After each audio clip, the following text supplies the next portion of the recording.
we're the Buccaneers. Ho, ho, ho, we're the Buccaneers. Offense, defense. Now we're here to say, make the walk the plank, throw them in Tampa Bay. Bay, Bay, Bay, Bay, Bay, Bay, Tampa, hey, get Tampa, hey, I say Tampa, hey, get Tampa, hey, we the Bucks. You know they brought the crew, so we gotta turn them up. No matter if we run, throw, the offense on the roll, and the defense can't stop, so they screaming, let's go. Get it, got it, he gone. That boy took that thing down to the end zone. And the only thing on my mind is just bucking your time, and I'ma ride. Let's go Tampa, hey, get Tampa, hey, I say Tampa, hey, get Tampa, hey. Not fire the cannons, I wanna hear them go. The other team better hurry up and lead them. Fly right past them, let them running like put a big hit on them, make the crowd go. Now raise the flags, cause I wanna see them. Gotta make sure the other team fans see it. And the only thing on my mind is just bucking your time, and I'ma ride. Now let's go Tampa, hey, get Tampa, hey, I say Tampa, hey, get Tampa, hey.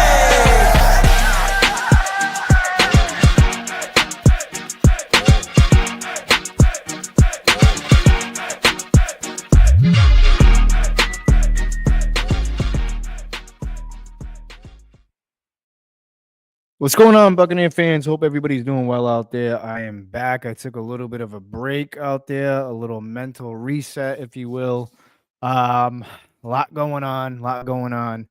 I have a good show lined up for you guys. We're going to have some guests kind of filtering in and out, which is going to be pretty cool. Just a crazy couple of weeks for me, not only just for me, for us as Buccaneer fans. We've seen some disappointment. We've seen some heartbreak. And then we see the Buccaneers kind of come back to life last week. I'm going to get into all that. I want to talk about, Mike Evans and the injury, and I really didn't address that. I'm going to have somebody else join me, and we're going to talk a little bit about Chris Godwin as well, and just the team overall. Like I have a pretty good show lined up for you guys. And look, I'm not going off anything. This is just going to be, one of those shows that wherever it goes, it goes. But first and foremost, guys, thank you guys for joining us here on the Frozen Pirate Podcast. I appreciate that. Make sure you like and subscribe to the YouTube channel. Greatly appreciate it. Also, if you're watching us live on Instagram, come on over to YouTube so you can join us in the chat. I got some questions I want to ask you guys. If you're watching on as well on X, Twitter, come on over to YouTube, like I said, and join us in the chat. I'm going to wait for you guys to kind of file in here a little bit. I got a good show. I'm going to be talking about Mike. I'm going to be talking about Chris, the injuries, the season thus far with the Tampa Bay Buccaneers. I'm going to give you guys some grades as far as the offense, the defense, special teams. What I think. I'm going to talk about, the Buccaneers and the Lions game a little bit because you guys didn't get to hear my input on that. I'm going to be talking about the Bucs and Saints, grades for offense and defense and special teams, obviously. Just everything. We got a pretty good show lined up. Like I said, I want to get right to some stuff. First and foremost, like I said, a lot of you guys are probably thinking, where were you at last week, man? I had a crazy week last week. So owning vehicles are miserable. I'm not gonna lie, they're the greatest investment, but yet they're the worst investment. I had to replace some lower ball joints on a Cadillac Escalade. Not fun. And shout out to my guy Josh, man, good friend of mine. He helped me out big time.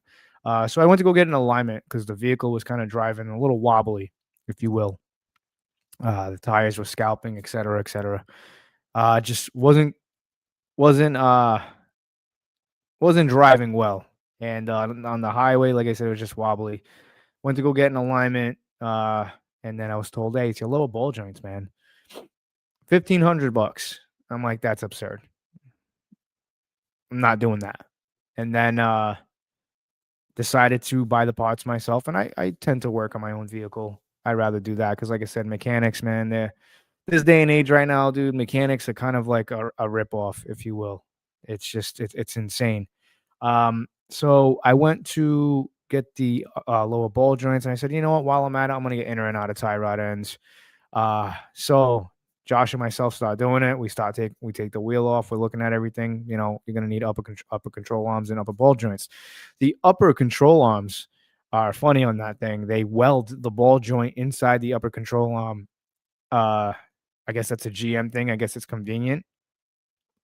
I don't know. So we winded up doing that, taking it out. Everything was going smooth, man. Everything was going smooth on the first side. We get to the second side, and I know you guys out there know how this stuff goes. If you work on your own vehicles, you guys know how this stuff goes. It was horrible. The driver's side, it was just horrible. We got everything off, and then the upper control arm, the camber bolts that go through the chassis, it was just spinning. They don't want to come out. It was just the bushing and the camber bolt was just spinning. Winded up cutting it. Actually, we called it a quits that day. Went back at it the next morning. Winded up cutting through. Long story short, we got everything situated with. It's always the second side that's always the worst side for some reason. I've never understood that. But yeah, it's just a long week. There was some other things that happened. We got a little kitten who's been an absolute terror. Bit me up this morning. Not happy about it. Just kind of minding my business, walking in the hallway, and this little demon, if you will, comes out and bites me. Real nice. All right, guys. Let's get into some stuff. I hope to see you guys active in this show. You know, there was a lot of crazy things that happened as far as the NFL went. You know, I want to dive right into. I want to take it back. I want to take it back.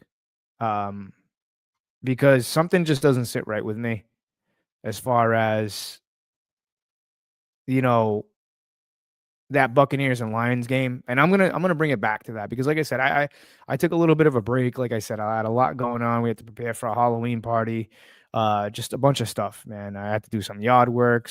I had to do a walkway. Like it was so much stuff, man. So I didn't ignore you guys. Just again, there's no way I could do research and produce and edit and do all this stuff. And sometimes you got to pick and choose. And so yeah, I want to rewind it back. Because like I said, I didn't get to talk about this last week. I wasn't on last week. I want to rewind it back to I want to acknowledge the viewers here. Christopher Cole, what's going on, brother? Evening. Icewater Olson, what's up, man? Thank you for joining. And guys, like I said, I want to see you guys answer some questions. And you know, I'm gonna throw some questions out to you guys. I want to take it back though. Week 7. Lions, Buccaneers, 24-9. What failed in that game? And this ties into the next topic as well. That game, I like Christopher Cole's comment there. Like NFL needs to simplify the rules. I agree. And I'm going to get to that. That game, and for those of you guys joining us, I'm just kind of rewinding things. You know, that game did not sit right with me. And I'm not going to blame the officials because the Lions were kind of getting it too. But it was just a poorly officiated game. But I knew the Buccaneers weren't going to win that game. As soon as Mike went out for that catch, and he banged the back of his head at first,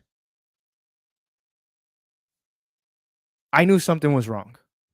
He didn't look right. And for someone like myself who's had a lot of concussions, I just knew something didn't sit right. No big deal. The game goes on, but Baker Mayfield was off that whole game. For some reason, it's like he knew something or something was off. Not the best game he's had. And, you know, it's funny because we got the Patriots after this bye week, and that's going to be a fun show to do. I can't wait to that. You know, I can't, because again, 40 minutes up the road is Gillette Stadium for me. I can't wait to do the episode and share some stuff with you guys. That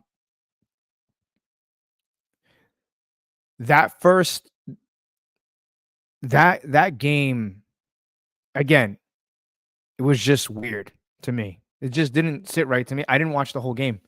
As soon as I seen Mike go down, I was like, I'm done. Because I knew right from there the game was over, and I knew the Bucs weren't going to pull that off. Baker was so off rhythm. It was too much to overcome. I was wrong about the Lions. The Lions are a pretty. I did say they're a pretty good team. I did say maybe they're kind of pretenders, because they had a soft schedule. But they're resilient. But I mean, it helps. And I hate to do this, but it does help when the referees kind of majority of the calls go your way. It does help. There was times when the Buccaneers could have pulled it off, but I don't think they could have pulled off in that game. So if you ask me what failed was Mike went down. And I think that really took a life of its own. I think, he's the heart and soul of that offense, believe it or not. He's been here probably the longest. When I seen Mike hit the back of his head the first time, I knew something wasn't right. But then when he went out for that spectacular catch, man, and that was passing interference, and God knows why they never called that. When I seen Mike go down like that and just laying there motionless like he was limp, that scared the hell out of me. Because, Mike contributes a lot to this offense. Even when he doesn't show up on the stats, in the stat sheet, like if you see, 5 targets for 2 catches, 40 yards, 30 yards. Majority of the time, that guy is doubled. But you look at the other wide receiver stat lines, 115 yards, 8 catches, 120 yards, 5 catches, touchdown. Mike does a lot. So with Mike's absence being gone, I knew that game was over because I love Emeka Egbuka. I love who he is on and off the field, but a rookie can't do it alone. Now, Chris Godwin not being there doesn't help. Shout out to Leo Haggerty. Me and him have had conversations about Chris. A lot of people called him crazy, and a lot of people called me crazy. Chris is going to, look, he's playing. He's coming back. And I think we were the only ones that really said that Chris is not going to come back until late November. Maybe mid-November, early November, mid-November. And we were right. Yeah, did he come in for a couple of games? Yeah, he did, but he didn't look like Chris. What? 5 catches, 26 yards each game, I think it was. Don't quote me. This Buccaneer ball club, man, without Chris and without Mike healthy, it's a different ball club. Are they resilient? Absolutely. But they need to find something. A lot of people thought the sky was falling when, Baker had a bad game. Hey, it's okay. You're allowed to have a bad game. And what pisses me off is that the media out there, and I've been listening to the sports talk radio out here in New England, in Massachusetts, just to kind of hear where their head's at.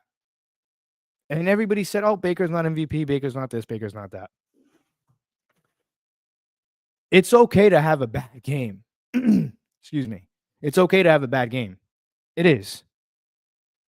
It's okay. And when I start hearing things like, especially from the Patriots standpoint, like their guys, Felger and Maz and all that, when I start hearing from their standpoint, like, oh, Baker's not even in the top 3. Baker's not this. Baker's not that. They're putting Drake May over Baker. I find that so strange and ironic. So everything that this man has done outside of that Lions game, you wouldn't even put him in your top 5? That's crazy to me. You're putting a guy like Drake May. Listen, you guys who have been there, who have been listening to the show for a while now, know what I said about that draft class. You've heard me and Dino going back and forth about that. Jaden Daniels is having himself a great year last year. But overall, out of that whole quarterback draft class, Drake May is the better quarterback longevity. But to tell me that he's better than Baker Mayfield right now, you're out of your mind. You're out of your mind. No way. I'm sorry. Drake May hasn't had to go through what Baker has gone through as far as, injuries, et cetera, and the schedule for them outside of the Bills, was a really impressive win. We'll get into that much later on. Back to Mike. It was heartbreaking to see Mike. And again, for those of you guys joining the show right now, I'm just kind of catching up with you guys. because you guys really haven't heard my opinion on this.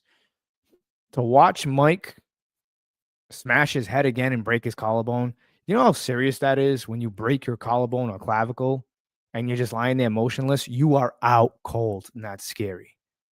Just to see him try to get up, eyes closed, didn't know where he was. I want to get to some of the comments because I don't want to ignore you guys because I'm sure they're going to be filing in. You know, Christopher Cole says NFL needs to simplify the rules. I agree. The NFL just needs to simply do the right calls.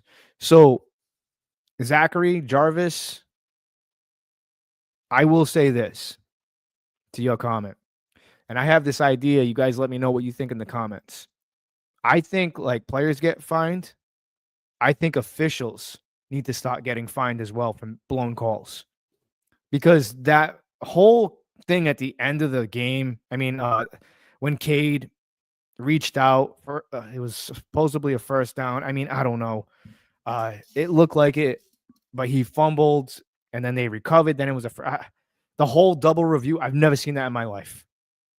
Out of 31 seasons, I mean, out of 31 seasons of watching the Tampa Bay Buccaneers and being a fan, and out of basically my whole life of watching football, I've never ever seen that in my life, a double review. And the way that went about was just insanity.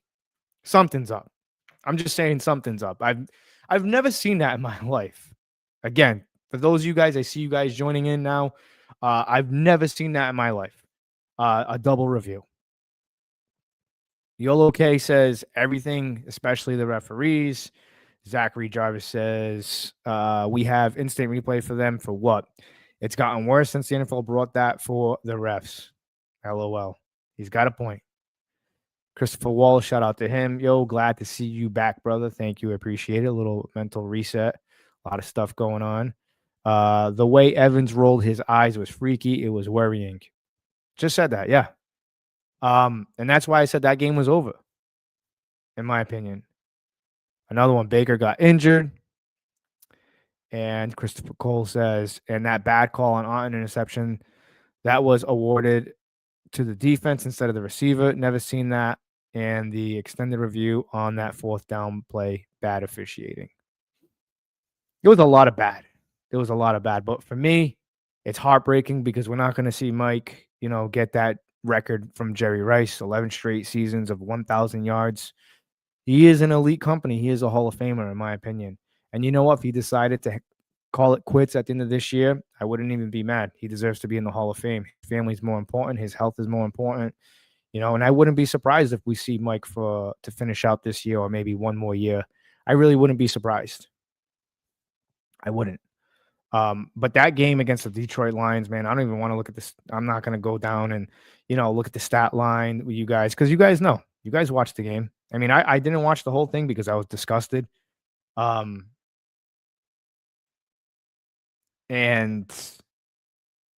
again, it was probably one of the stupidest games I've ever got to be a part of watching as a Tampa Bay Buccaneers fan.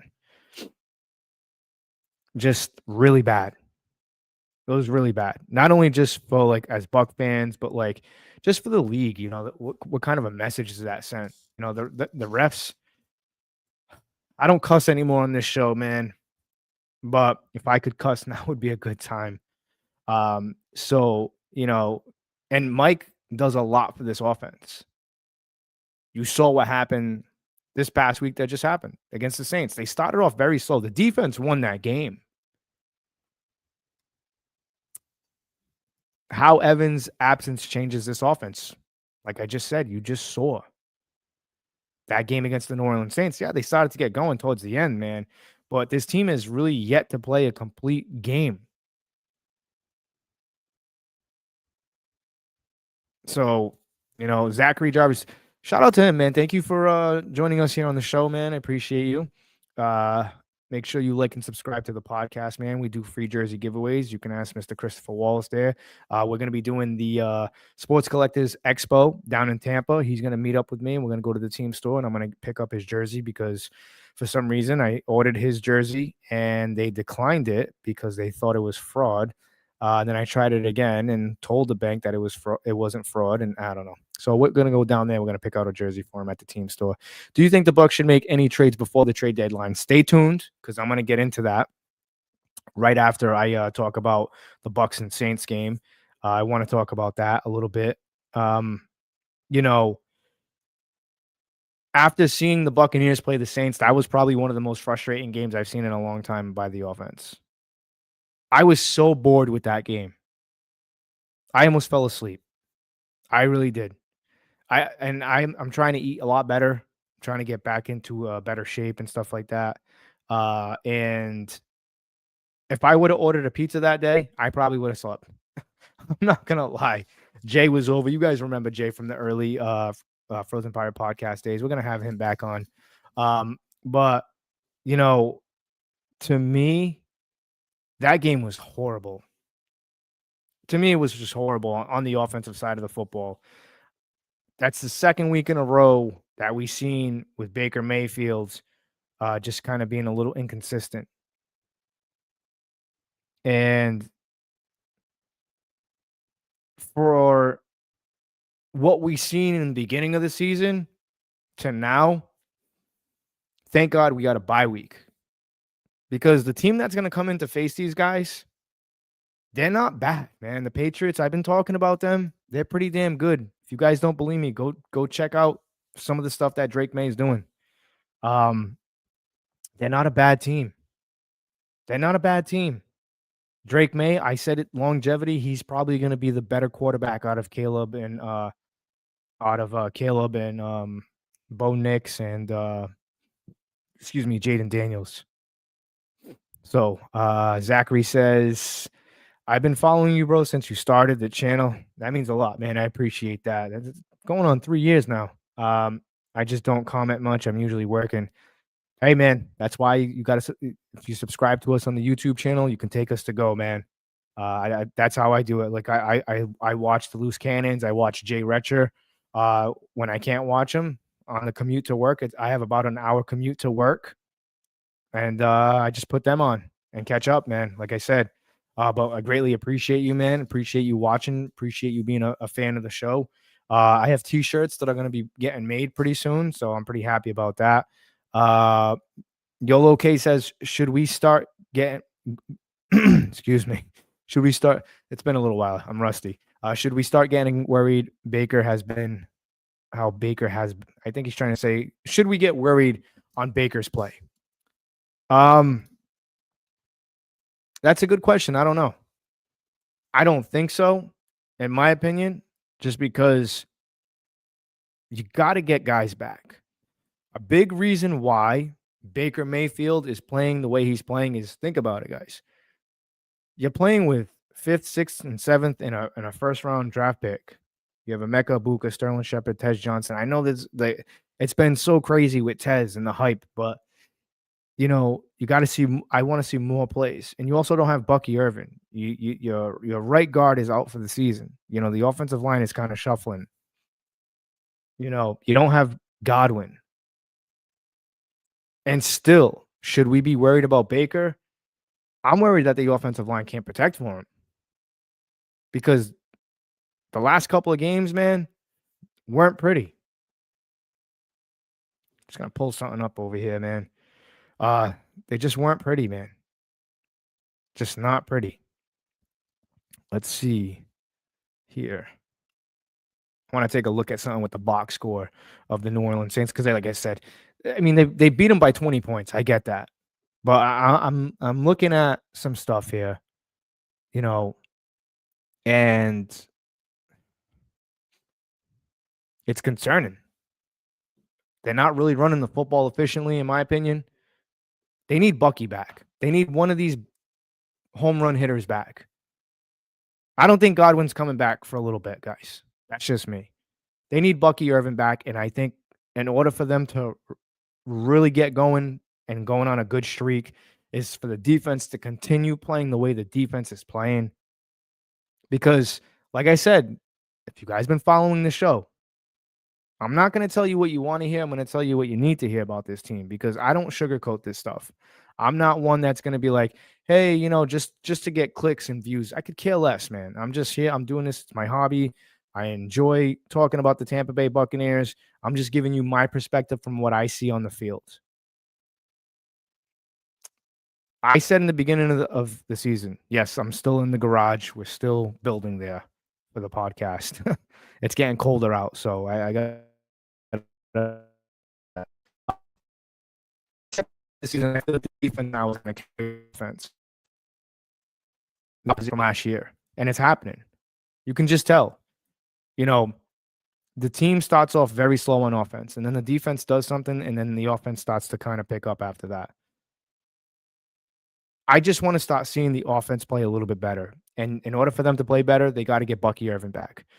This team has got to run through Bucky and Rashad, because I feel like if you can get the run game going, it opens things up for guys like Taj Johnson. It's going to open things up for, Emeka Ibuka. Because right now, I'm looking at some of the statistics. Baker got sacked 3 times in this game. Let's see.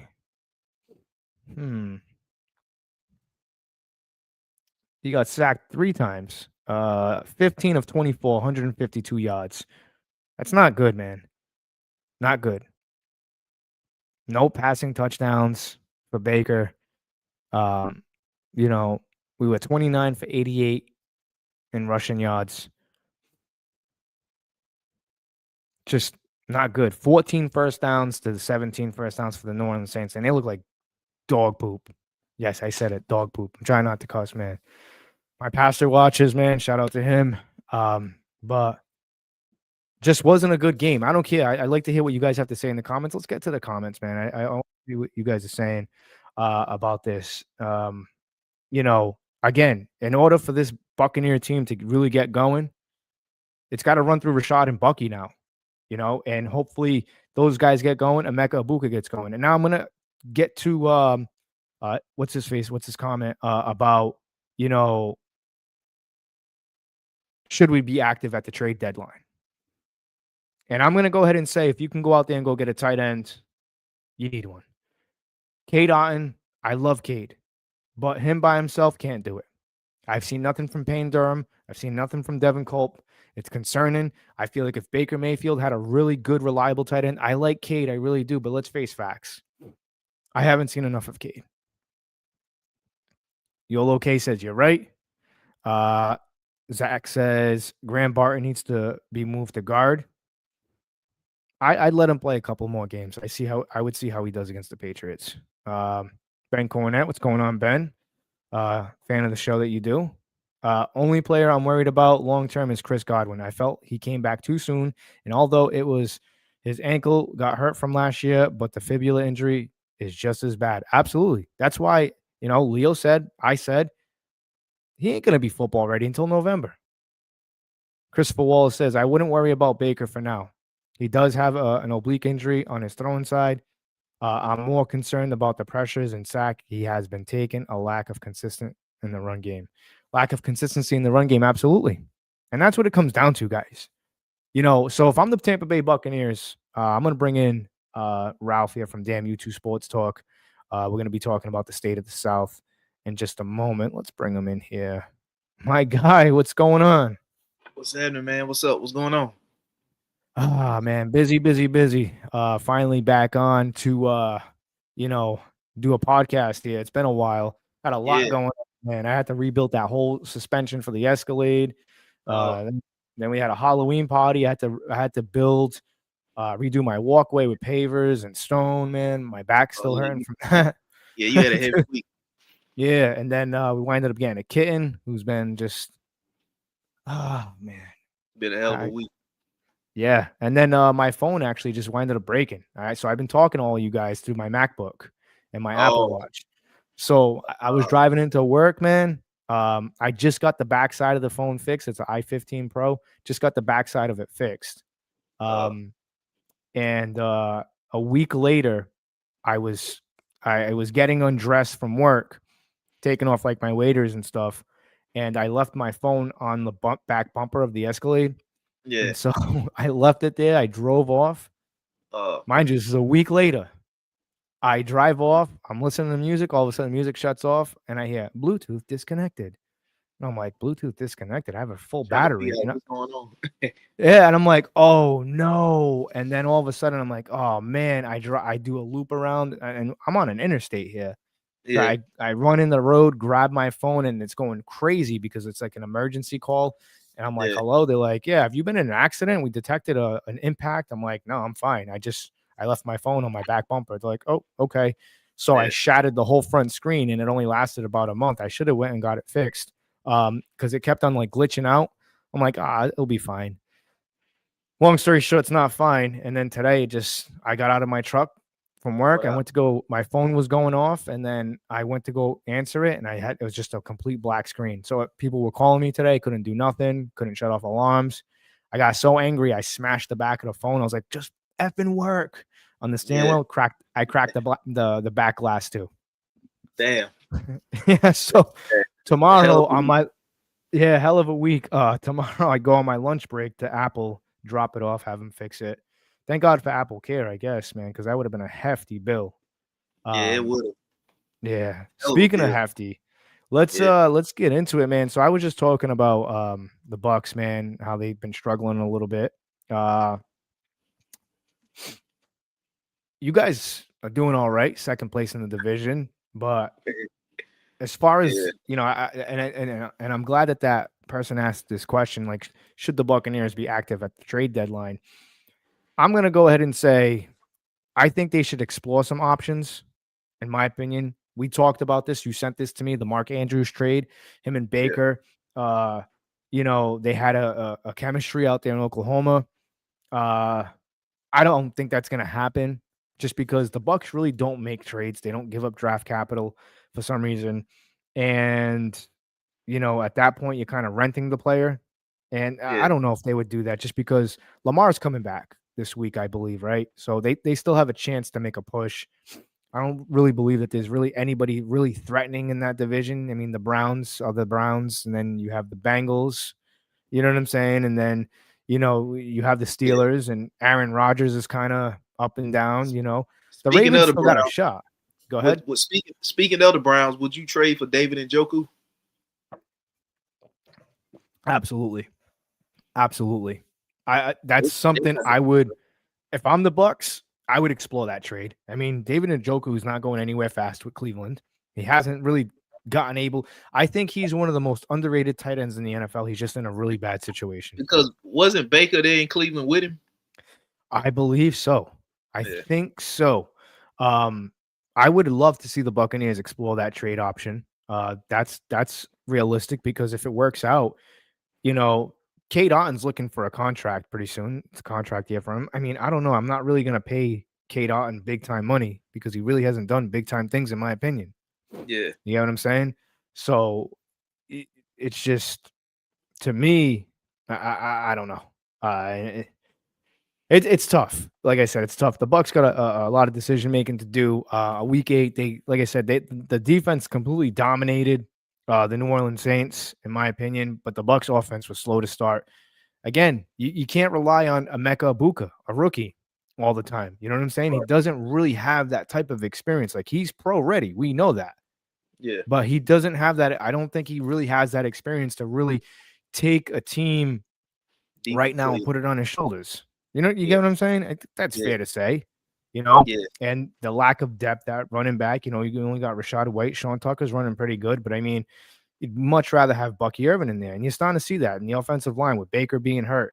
It's tough, man. We got the Patriots coming up, and but that's y'all not got going to be. this week, right? We got a bye week this week, so hopefully we can get some bodies back. But that's going to be a tough task, man. I predicted the Patriots to upset the Buccaneers this year early on in the beginning of the season because I knew they were going to be improved. But it's just, Is that I was just Foxborough? briefly.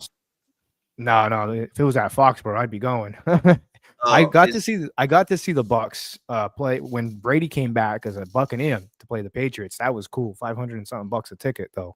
oh That damn. was, yeah, it wasn't cheap. But we got to witness history, my girlfriend and myself. But with the Bucks, man, they just need to get healthy. They need some bodies back. It's just it's rough right now for them.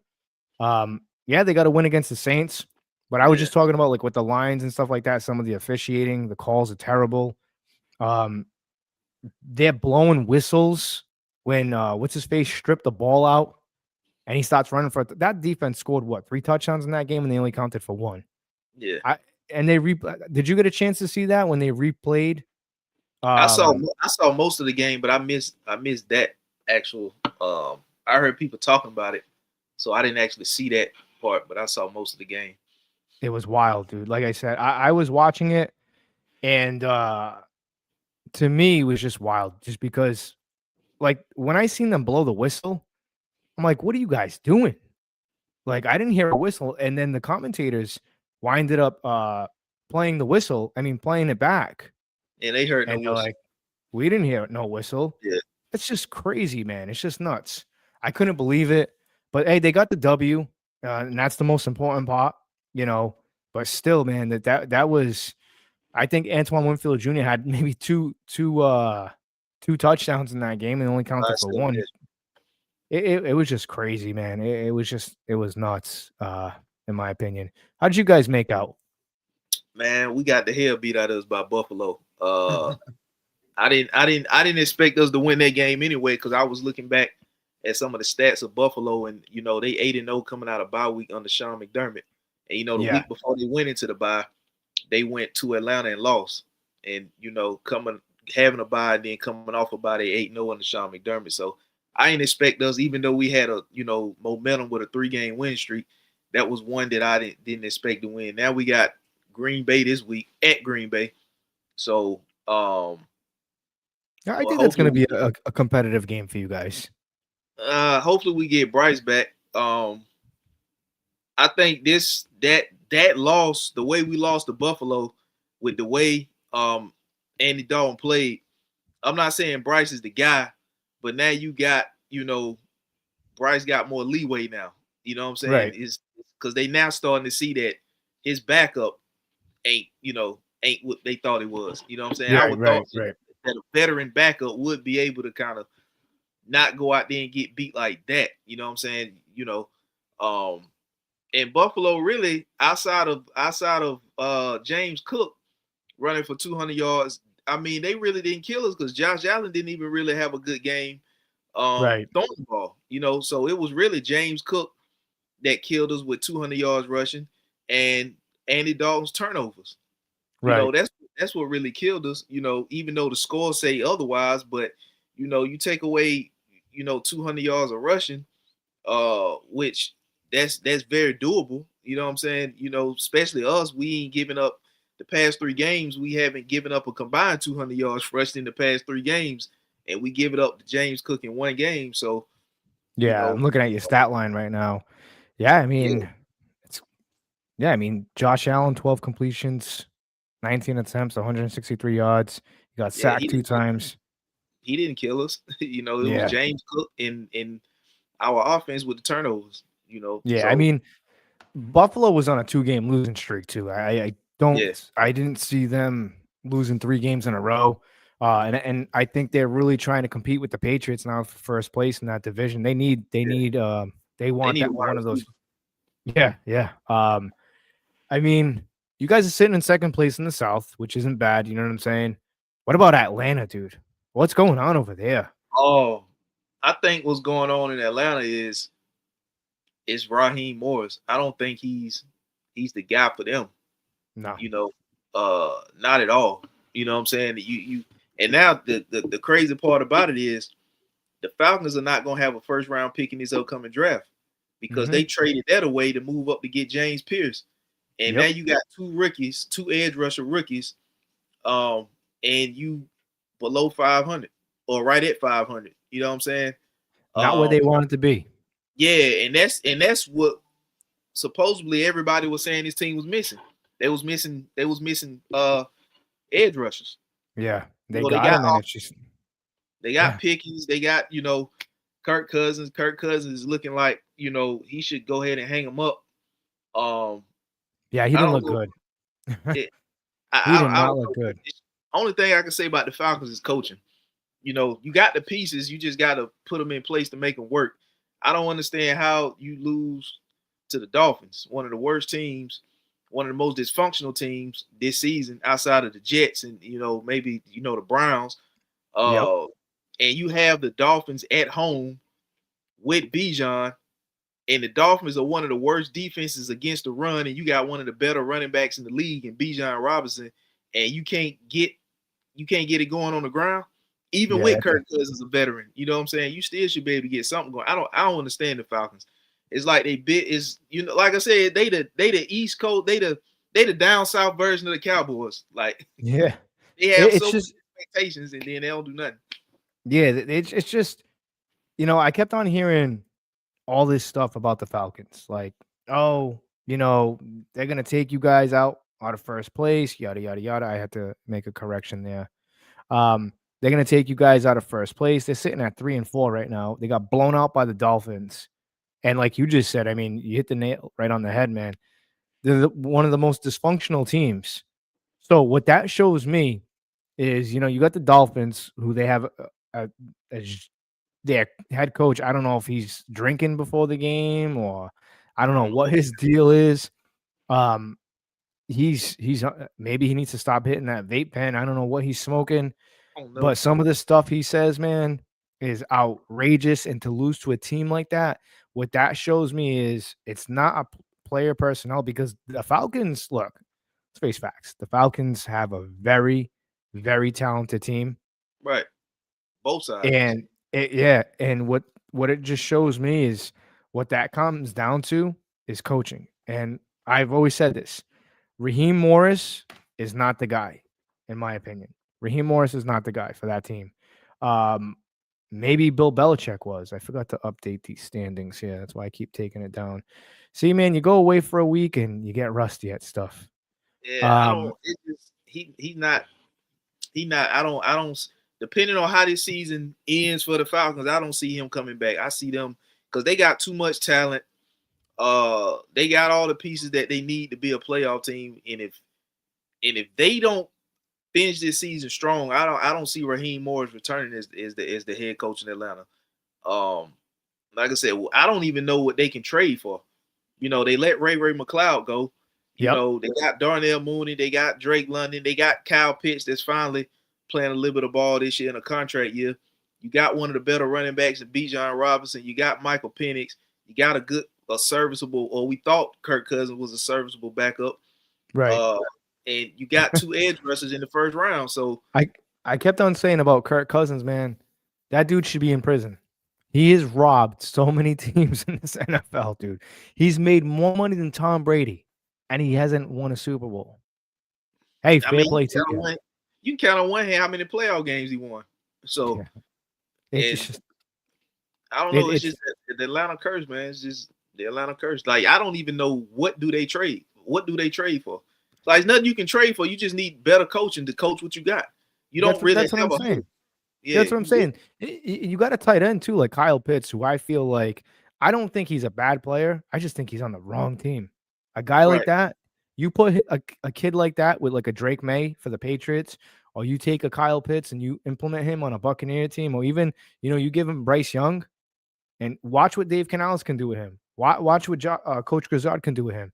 I just think there's some guys that are just on the wrong team. Kyle Pitts, I believe, is one of them. And, people may think that he's not that good. I don't think he's a bad player. I just think he's in the wrong team, wrong system. So yeah, I don't know. I haven't heard his name in no trade, discussions, but if I'm Atlanta, what can you do with the Falcons? What can you do? Like, if I don't plan on paying Kyle Pitts, that's something by now whether you're gonna pay him or not. Because if you Atlanta, you kind of in a dilemma, because when you drafted him too high. You took him over Jamar Chase. If you the Falcons, you drafted him ahead of Jamar Chase. So they're definitely kicking themselves for that. Yeah, it's almost like you gotta find any and every way to keep him and pay him to justify taking him over Jamar Chase. But he hasn't really done what you wanted him to do. And I get he was hurt a couple years or whatever, but rookie year he went off, and then after that he been hurt, and then last year he was missing in the offense. This year he's starting to look like he, it ain't hard to look better than he looked last year, this year. But by now whether you want to pay this guy.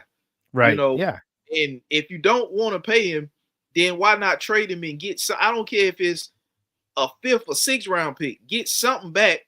Yeah. Rather than just let him go in free agency and sign somewhere else, or you sign him to a ridiculous contract that you're gonna regret later. You know, and it messes justify the pick. Yeah, I mean, you got to do something if you Atlanta. I really don't understand Atlanta at times, but I mean, they ain't my problem. I'm glad they're going through this division rival, so they can go through much hell as they want to go through. Hey, listen, for the past couple of years, we've been hearing that the Falcons are going to do this, the Falcons are going to do that. You know what I always said? I said I'm a little worried about the Falcons, but I'm not sweating them because they have a lot of talent. But you can have as much talent as you want on your team. If you don't put it together and you don't come up with game plans and strategize, that comes down to coaching. And I think the Atlanta Falcons have a coaching problem. Then they got Jesse Bates in free agency. Yep. They drafted Justin Simmons. Yep. They got Justin Simmons too. Yeah. They drafted the safety out of Notre Dame. Yep. I forget his name, but he out of Notre Dame. Was it Trey Amos? I think it was Trey Amos. Yeah, they drafted 2 edge rushers, yeah. 2 edge rushers in the 1st round. So and they got the defensive shit. Oh, but I mean, it's bad. You know what I'm saying? Yeah. Like a lot of high expectations out there, and let's go to the comments here. Ben Cornett, what does he have to say about this? I've said in the past few years the Falcons were overrated, and they kept proving me right. The pundits had the Falcons overtaking the Bucs this season. It's just laughable. Christopher Cole says Falcon fans are blaming the offensive coordinator. Ben also says Kyle Pitts, another overrated player.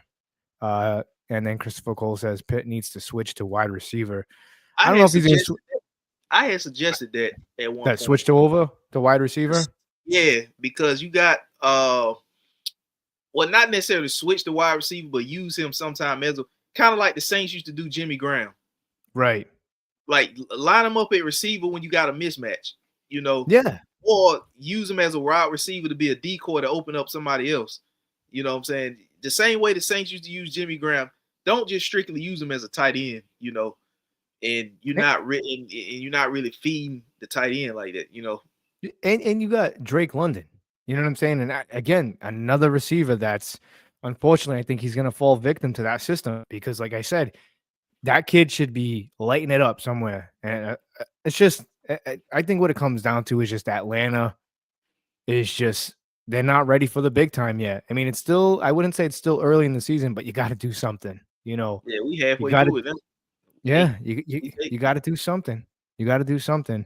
The New Orleans Saints, man. Oh, my, have the mighty have fallen.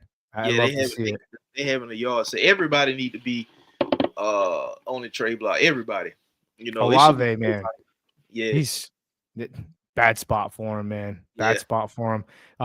So I was just telling the audience, I've been listening to a lot of the Patriots radio, considering that the Buccaneers are going to be playing the Patriots, and I know the Falcons are going to be playing the Patriots.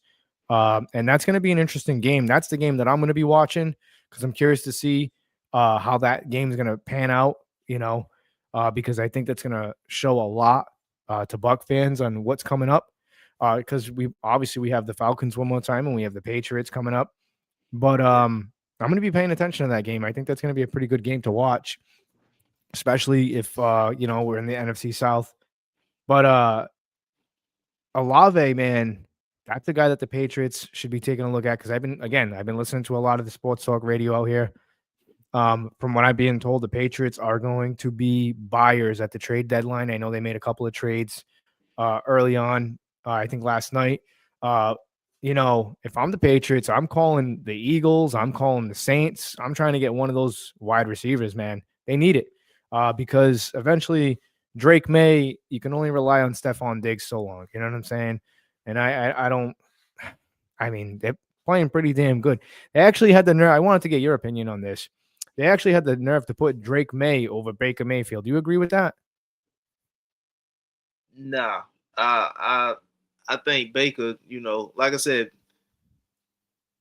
if you can't really, if he's not in MVP conversation, is they putting him in MVP conversations? Oh, yeah. Drake May? Oh, yeah. They're saying he's playing like MVP right now. I mean, look, the kid's talented. He is. he is talented, but I mean, you just can't. I mean, you can't ignore what Baker doing. And I wasn't even a Baker fan, and I had Baker, and I wasn't a Baker fan. But you can't ignore what Baker doing. But you can't ignore what Drake May doing either. Yeah, It's gonna be cool. It's gonna be interesting to watch. I mean, because like I said, that's gonna be a pretty good game, in my opinion. Bucks and Patriots. I you know what I'm saying? think them two teams are gonna be the Bills and the Patriots. I think they both are gonna be seeing what each other's doing. Like if Buffalo see New England being active for a wide receiver, I think Buffalo is gonna try to one up. We talked about that with the AJ Brown situation. That if the Patriots were looking at AJ Brown, Buffalo should come right in there and hey, can we strike a deal here? You know what I'm saying? It's just crazy, man. Like, from your point of view, man, do you think the Carolina Panthers are going to be buyers, or you think they're going to just kind of stay put with what they have? Well, let me ask you this: what are you hearing, and what would you like for them to do? I'm hearing Thibodeau from the Giants, but the Giants I've read that they already said they're not gonna trade him. But if I'm Carolina, and I did hear Quentin Williams. So if I am Carolina, I will call and see what the availability on Quentin Williams is. You pair him beside Derrick Brown, and now you can get your two rookie edge rushers to kind of get off, because that Quentin Williams and Derrick Brown is a handful by itself, and you put Quentin Williams beside him, like there's no way that you got two rookies that shouldn't be, getting off, and that'll open up your pass rush. So, and I think Quentin Williams got 2 more years on the contract after this year. So that's another thing I'm looking at. If I trade for somebody, I'm not trading for anybody that's going to be a free agent at the end of the season. I need somebody with 2 years left on their deal, And I also would call probably Miami about Bradley Chubb. I've been hearing his name a lot. I think Bradley Chubb was in Denver when Ejiro, the defensive coordinator in Carolina, was there. So I think he already kind of familiar with, that defense. So I would call one of those two. And I think, if I'm not mistaken, I think Bradley Chubb got 2 years after this season, 2 left on the deal. So I'm not trading assets away for somebody that's going to be a free agent, especially if I'm not a contender, and we not a contender. Yeah, exactly, because you're just kind of renting the player at that point. You don't even know if he's going to re-sign. Yeah, I need 2 years. I need a player with 2 years. So if the Jets want a second-round pick for Quentin Williams, which they say they want a day 2 pick, I'll give them a day 2 pick, because that means we don't have to go in that area in day 2 of the draft, because we got a guy in day 2 of the draft that's going to be locked up for the next 2 years, and now we got 2 edge rushers, so we don't even have to address that in the second round. We can go somewhere else or trade back, and go somewhere else. But I would like that. I wouldn't mind another corner. I'll be cool with either one of those, but I don't think we're gonna do nothing on the offensive side of the ball. Unless we have like an offensive lineman or something that go down with like a season-ending injury or something like that. But other than that, I don't think we're doing nothing on the offense, because we already got a situation with the running backs with Chuba Hubbard and Rico Dow. So, and if it was left up to me, I would actually take calls on Chuba Hubbard. Because now we got a good problem. We got 2 backs, and we can't decide which one to play or which one to get a majority of the load to. So, Rico Dow, he ran his ass off while Chuba Hubbard was out. So now the dilemma is Chuba Hubbard is back, and we trying to give him, running back 1 reps, but he's not producing at running back 1 level like Rico Dow was in his absence. So, and we drafted ETN out of Georgia. So I would, take calls on Chuba Hubbard, and repay and sign Rico Dow this offseason, and let him and ETN be the backs. And then we still got Jonathan Brooks out of Texas that we drafted last year, but he ain't been able to play because he torn ACL. So we'll have 4 backs now, but 3 if we get rid of one of them. So I would take calls on Chuba Hubbard to a running back needed team, somebody like the Chargers. That could use a running back. The Chargers are so up and down too, man. I don't even know what to make of them. That's not a bad idea. I mean, for the Bucks, man, like I said, Jason Light's not really a GM to do much trading throughout the season. Very rare. I can't even remember the last time he really made a trade. But if I'm the Tampa Bay Buccaneers, man, I don't know, it's tough, man, because what's the trade deadline's what, this Tuesday? Yeah, the 4th. When is the 4th? Yeah. I think it's Tuesday. Yeah, Tuesday at 4:00. So I don't know, Yeah. man. If I'm the Tampa Bay Bucks, man, and I had an opportunity to kind of put my 2 cents in, I really like David Njoku. I like Mark Andrews. I just think this team really needs a tight end. If they don't go with a tight end, man, I wouldn't mind a guy like Bradley Chubb or something like that, an edge rusher, because Hassan Reddick's banged up. I don't know when he's coming back. I know he's going to be out for a little bit of time. The defense looked good, but why not add another piece to it? You know what I'm saying? Like, the defense looks really good. I haven't even given out my grades yet. I'm going to wait to the end of the show to do that. But, I mean, most importantly, between Mike Evans, that's a tragedy, and Chris, you need a tight end. I'm not saying go out and go trade for a wide receiver. You don't need a wide receiver. You already got Shep. You got Emeka Ibuka. You got Jalen McMillan maybe coming back. I don't know yet. He had a really big. Yeah, you got Tez Johnson. Rashad White. Bucky's going to come back. You can rely on those guys. Why not give Baker another target and David Njoku? I would trade for Njoku. That's something, you know what I'm saying? Depending on what his contract is, I think he can come in and make an impact for that team. He's so underrated, and you don't get to really hear too much about him just because of the simple fact where he plays. I got to ask you.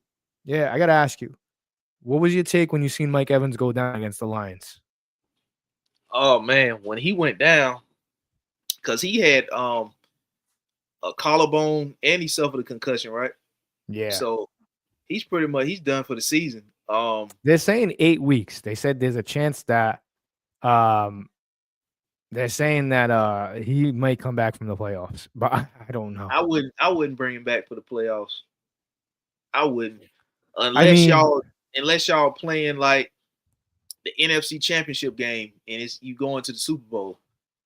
But other than that, I don't think y'all not gonna really need him.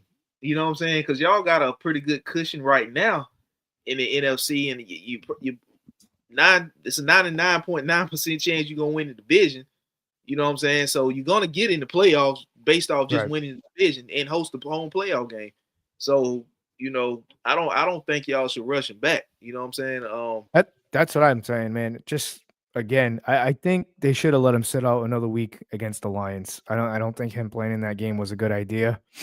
I think people have just become so obsessed with the 1,000 yards and breaking Jerry Rice's record. Yeah. And don't get me wrong, I would have loved to see him do it. And it sucked to see what happened, but maybe he would have had a chance to do it if he sat out another week. I don't think he was fully ready because, like I said, that game, he actually had a concussion. I don't care. I'll stick to my grounds. Listen, I think he got concussed early on in that game when he went out for that sideline catch and he banged the back of his head. I don't think he was right after that. And then just to see him smash his head again. Anybody who's broken their clavicle, I never have, but I know somebody who has, and they said it's one of the most painful injuries they've ever had in their life. To sit there and lay there motionless with all that pain, something wasn't right. He was out cold. And that was passing interference, in my opinion. That was a piss poor ref game. That was terrible. And it just wasn't for the Bucs. It was on both sides. But like you're seeing Baker getting tripped up. That's a penalty. That's 15 yards. That's true. You know what I'm saying? Like the refs gave the Bucs no chance to come back in that game whatsoever. They just kept on taking them out of field position. And again, like I said, with the Saints game, Antoine Winfield Jr. should have had 3 touchdowns, man. And he didn't.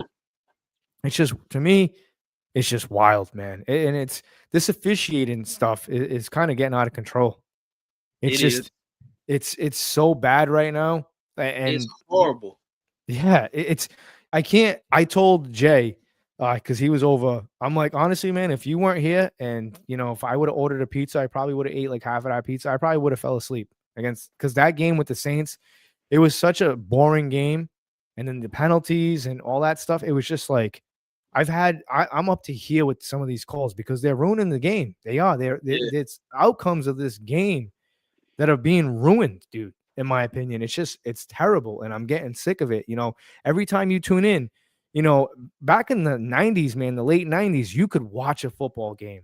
Early 2000s, you could watch a football game. Now it's terrible, dude. It is Yeah, it's too much. It's gambling involved in it. There's too yeah. much stuff, with all that stuff with the FBI and the NBA, man. And I wanted to talk to you about that, but I figured we'll save That's that crazy. because That's I think there's gonna that's be a crazy. lot more. Did you hear Antonio Gates' name came up in it? Oh wow. And what Yeah, for they said like he was they said he allegedly, I'm gonna say allegedly now. They said he allegedly was in on the fixed poker games down in Miami.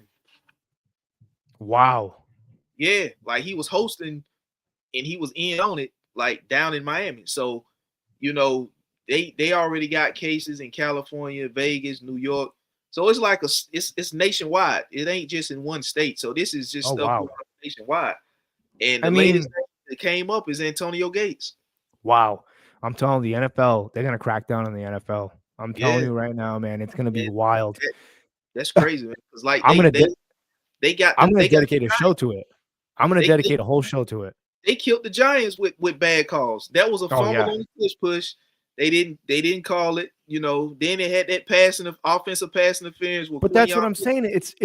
holding his hand Calls like that, man, that really determine an outcome of a game, in my opinion.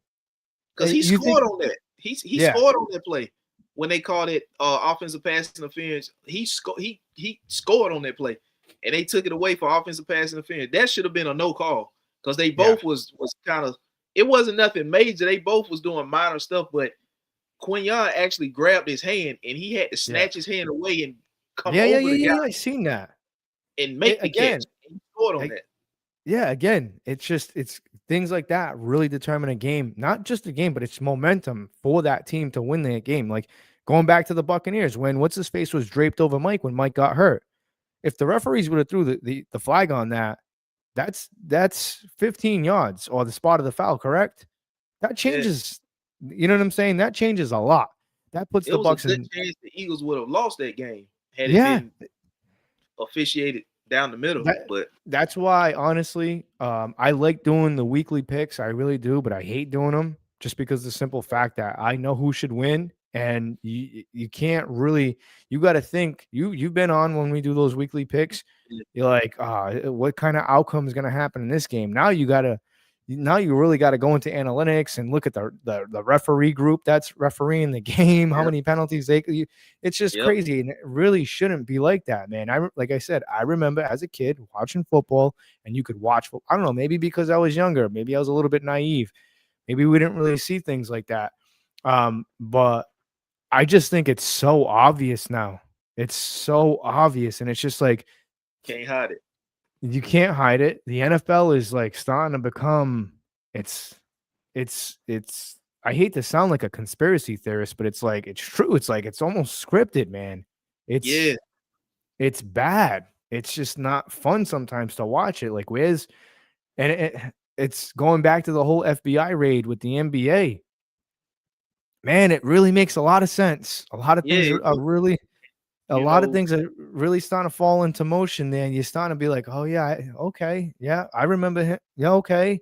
Like, yeah. wow, and you know how many players right now are shitting themselves right now that haven't It's gotten a caught? it's a lot of people that's on edge right now because they done already, they think they name about to come up because of how much they've been doing it, how long they've been doing it. There's a lot of people on edge now. And I ain't talking about just the NBA, the NFL too. Oh Uh, God, yeah. yeah, I think it's a baseball's lot kind of of safe. I think baseball's kind of safe in a way. I mean, they already had their allegations with the cheating with the Rocket. I mean, the Rockets, the Houston the Astros, and yeah, all that stuff. I yep. just think the gambling stuff. Yeah, I just think the gambling stuff. I think the NHL is going to be pretty safe too. I don't really think, the NHL is pretty much a pure sport, I would have to say. They don't really go with the trends. They don't really go with, whatever's going on in the world. They just play. They play and Yeah, fight. That's what it comes down to. yeah. College But football too. So yeah, I honestly I think the NFL, I think there's some people starting to burn some books right now. I'm oh telling yeah, you right now, I think there's some people starting to burn up some evidence because I think I don't think it's gonna happen right away because after you seen the shots fired with the FBI in the NBA, it's only a matter of time. I think they're just gonna kind of wait and see. I think they know who, but I'm curious to know who in the NFL. I'm curious to see officials. There's got to be some officials in that.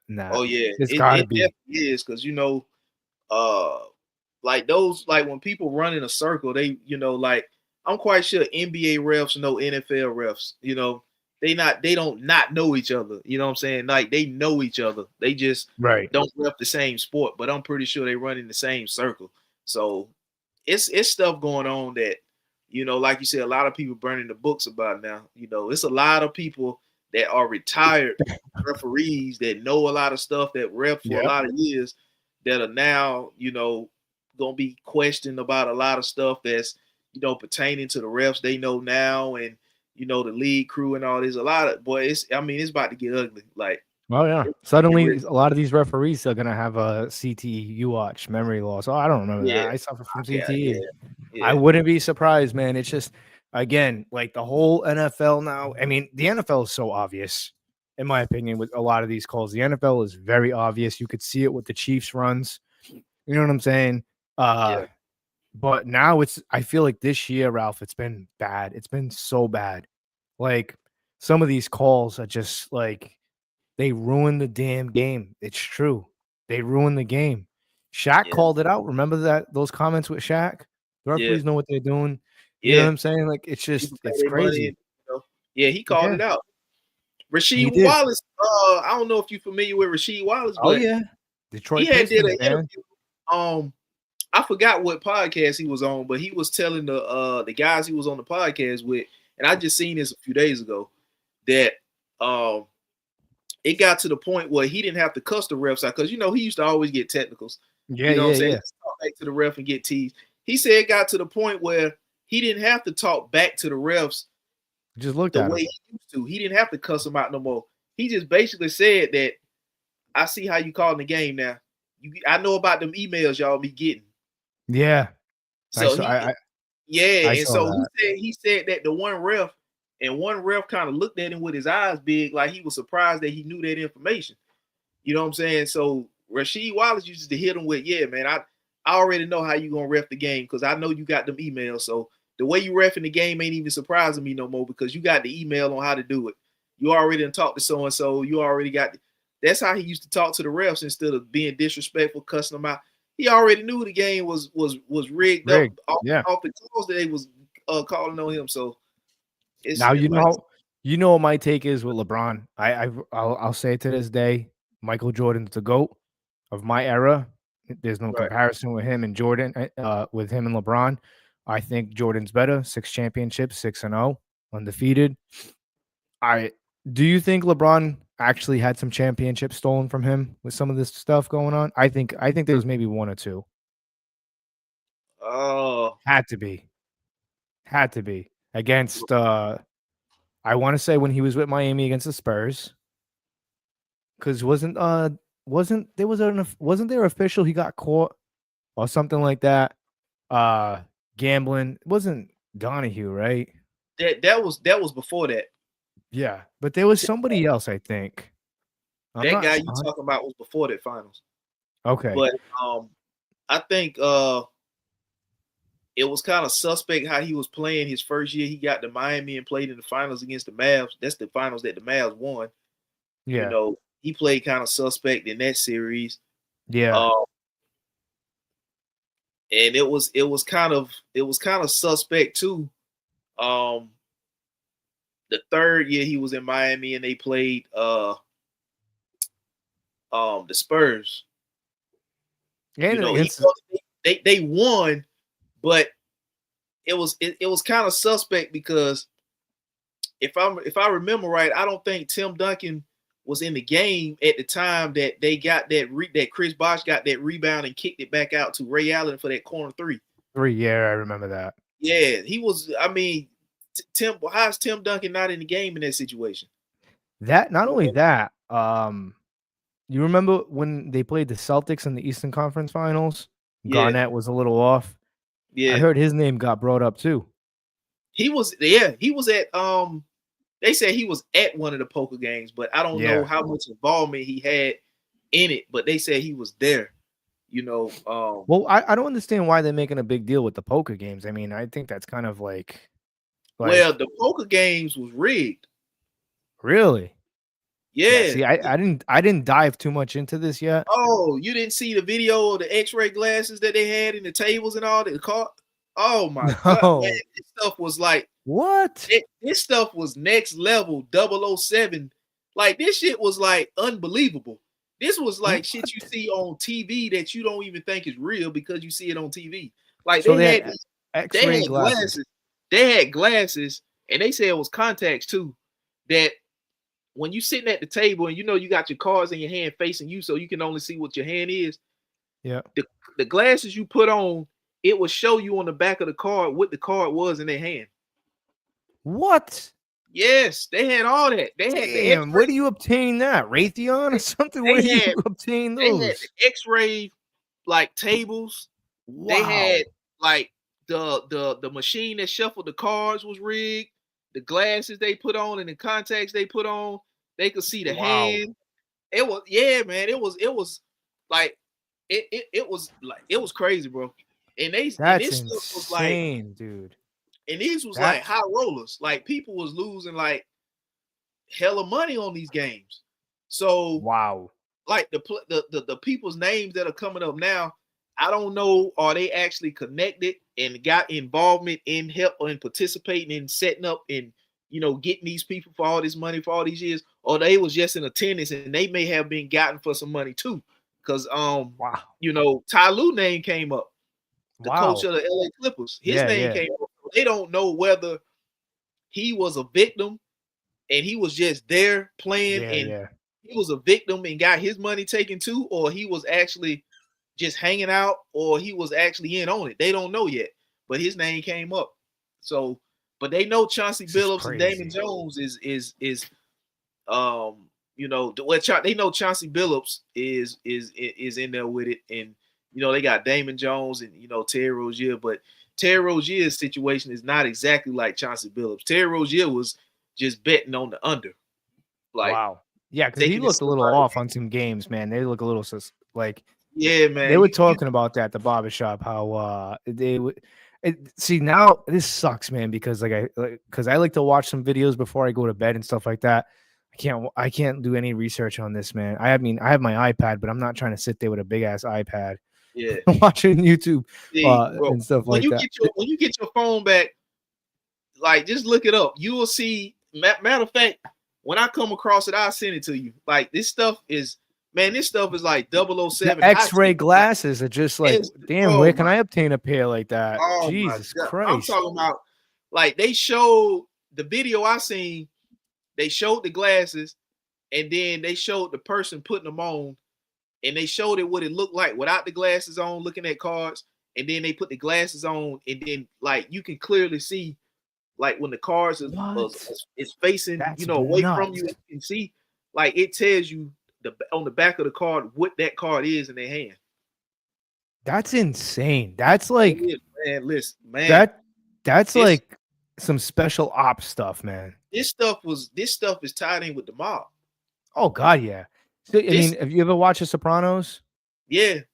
So you remember like Lawrence Taylor when he was on some episodes? That's what it kind of reminds me of. That's why I didn't know about all that, like, because like I said, I had a busy couple of weeks, man.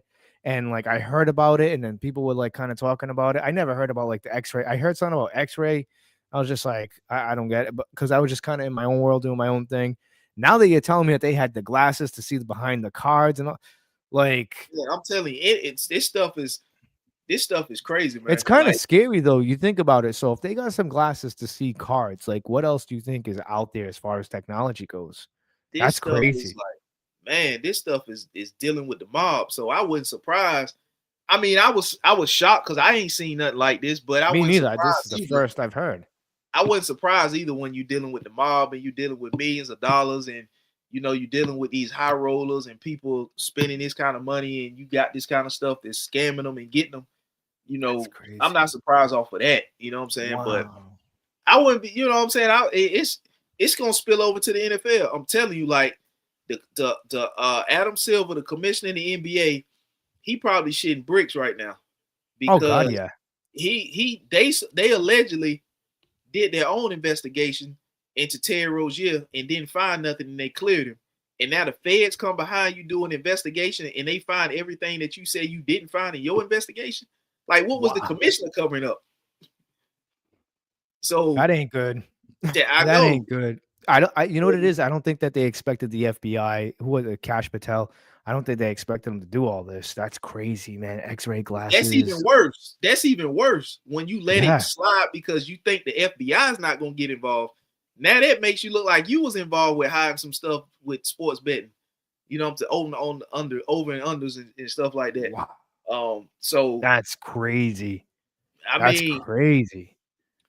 Glasses. I understand he trying to deny it, and he trying to keep his position as the commissioner, but bro, the evidence that the feds got, I mean, you might want to quit while you ahead. Well, I ain't even gonna say you ahead because you caught now, but Yeah. If we see that he steps down, now I'm more intrigued to watch the NBA. Now I want to watch the NBA now. Maybe that's what the NBA needed. Yeah, that's crazy, man. That's They're gonna need another commissioner, and like I said, I think it's gonna spill over into the NFL. Oh, it has to. I mean, to sit here and say that, this doesn't happen in the NFL, I think it's worse. I honestly do. I mean, I just think about it. You know how many games have probably been dictated, like people like championships and stuff like that? Yeah. If this spills over to the NFL, I'm telling you right now, it's going to be bad. It's going to be real bad. I'm telling you right now, it's going to be real bad. Because like I said, I've always said this, whenever they legalized sports gambling, and when they made it, that was a big problem. I'm telling you. It's just because there's way more, like, you take a look at it, right?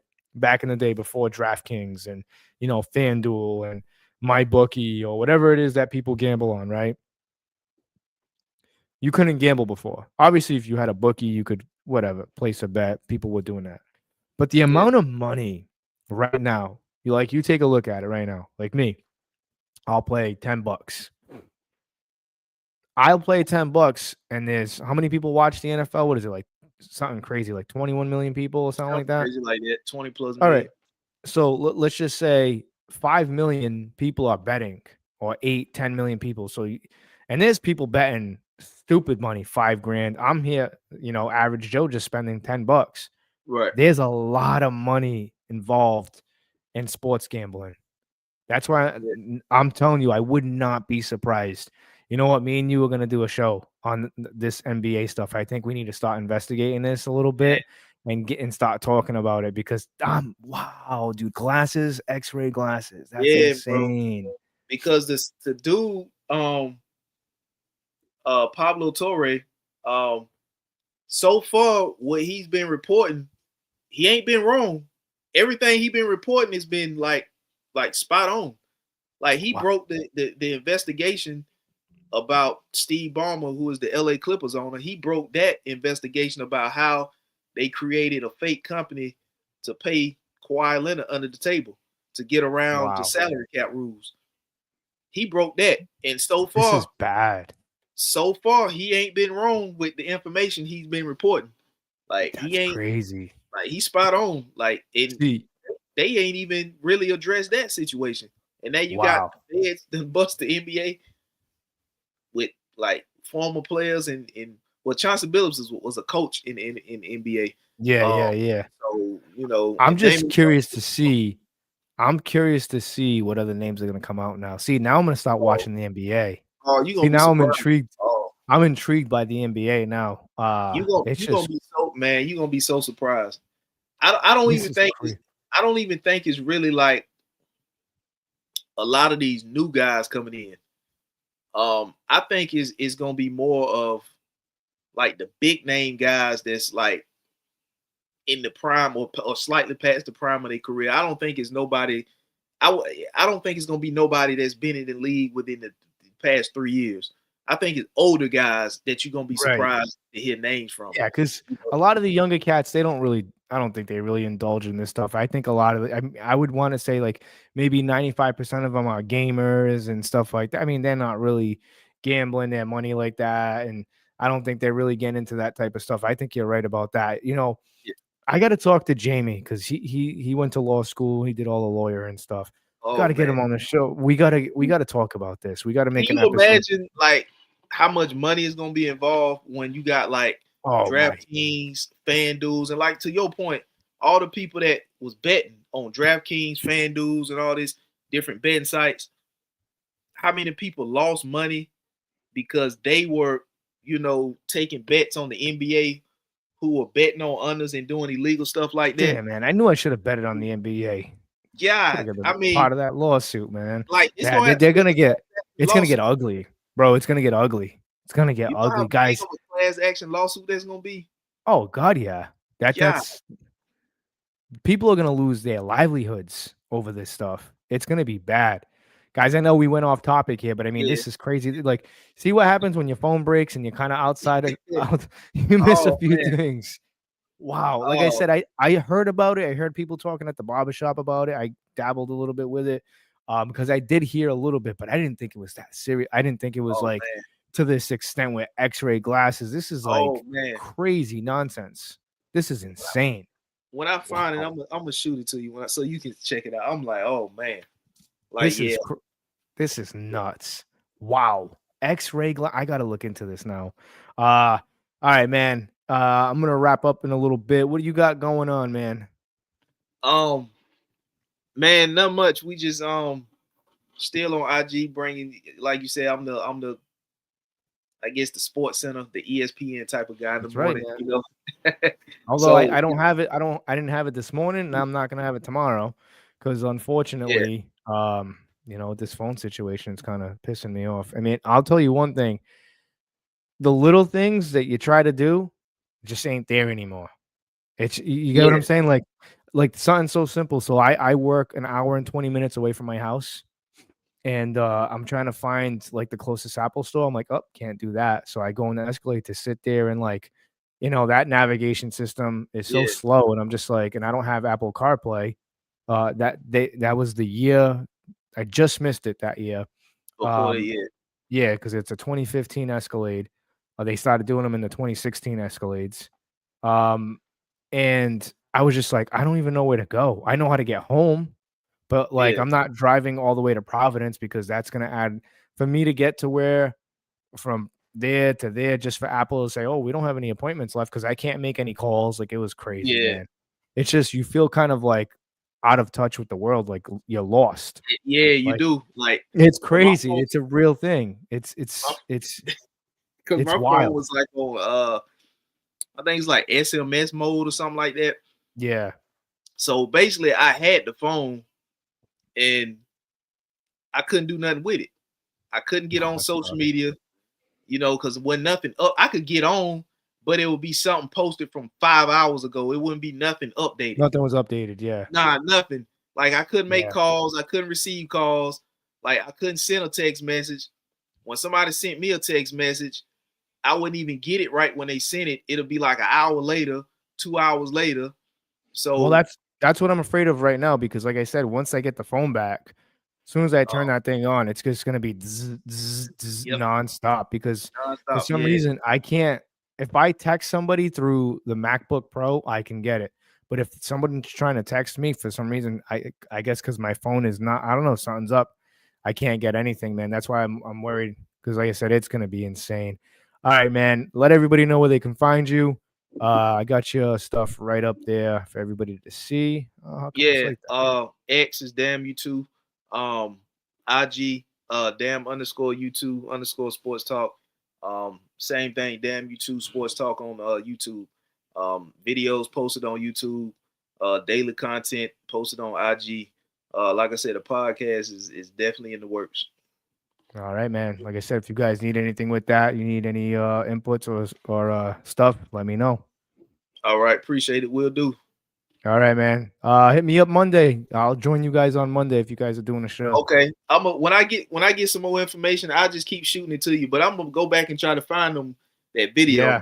Send it to Yeah, like you. I said, the X-ray stuff with the gambling, man. I gotta start doing my research. That's man, wild. when you see how that stuff work, and I mean, it's gonna be jaw drop, boy. You just gonna be sitting there like, man, how many people just at legalized places to gamble is really doing stuff like that and getting over on people. Oh, it's gonna be crazy, bro.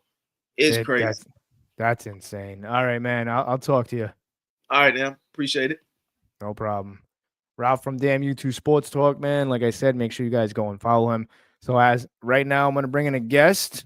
Been a little while, but we got him back. We got a lot to talk about with the Tampa Bay Buccaneers. So let's, without further ado, the man, the myth, the legend, Mr. Leo Haggerty of Amped Up Sports. Leo, what's going on? Another day in paradise on the right side of the grass, Louie.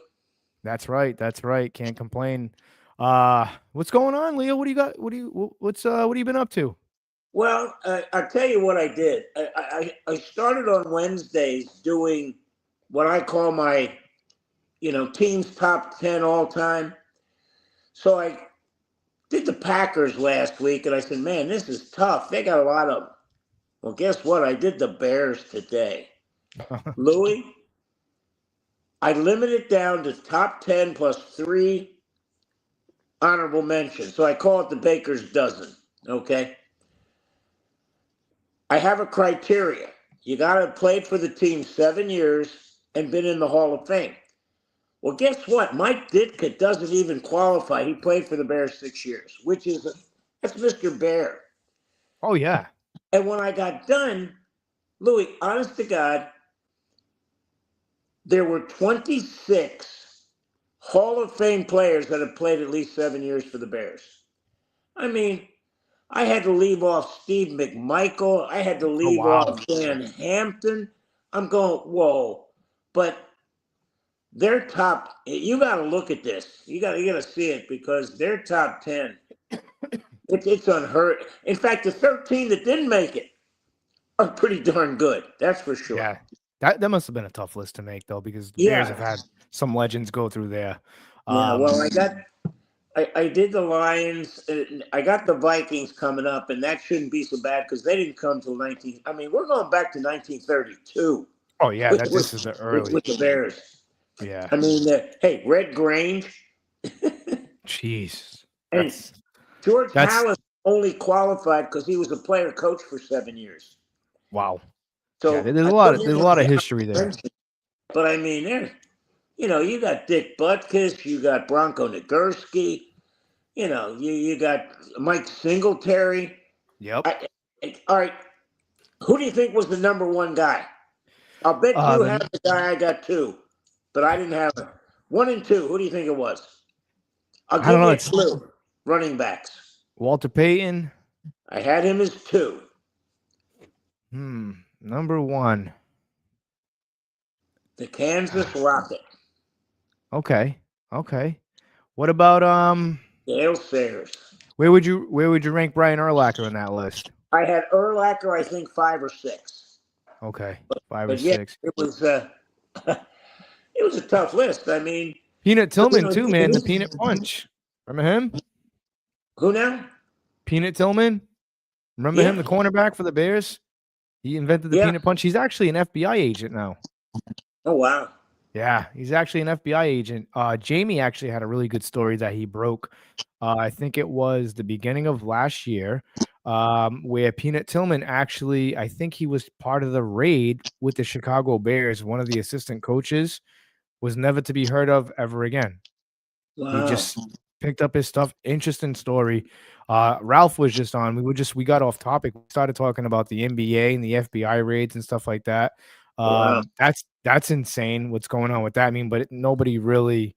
I mean, it's kind of figured. Another reason not to watch the NBA, right?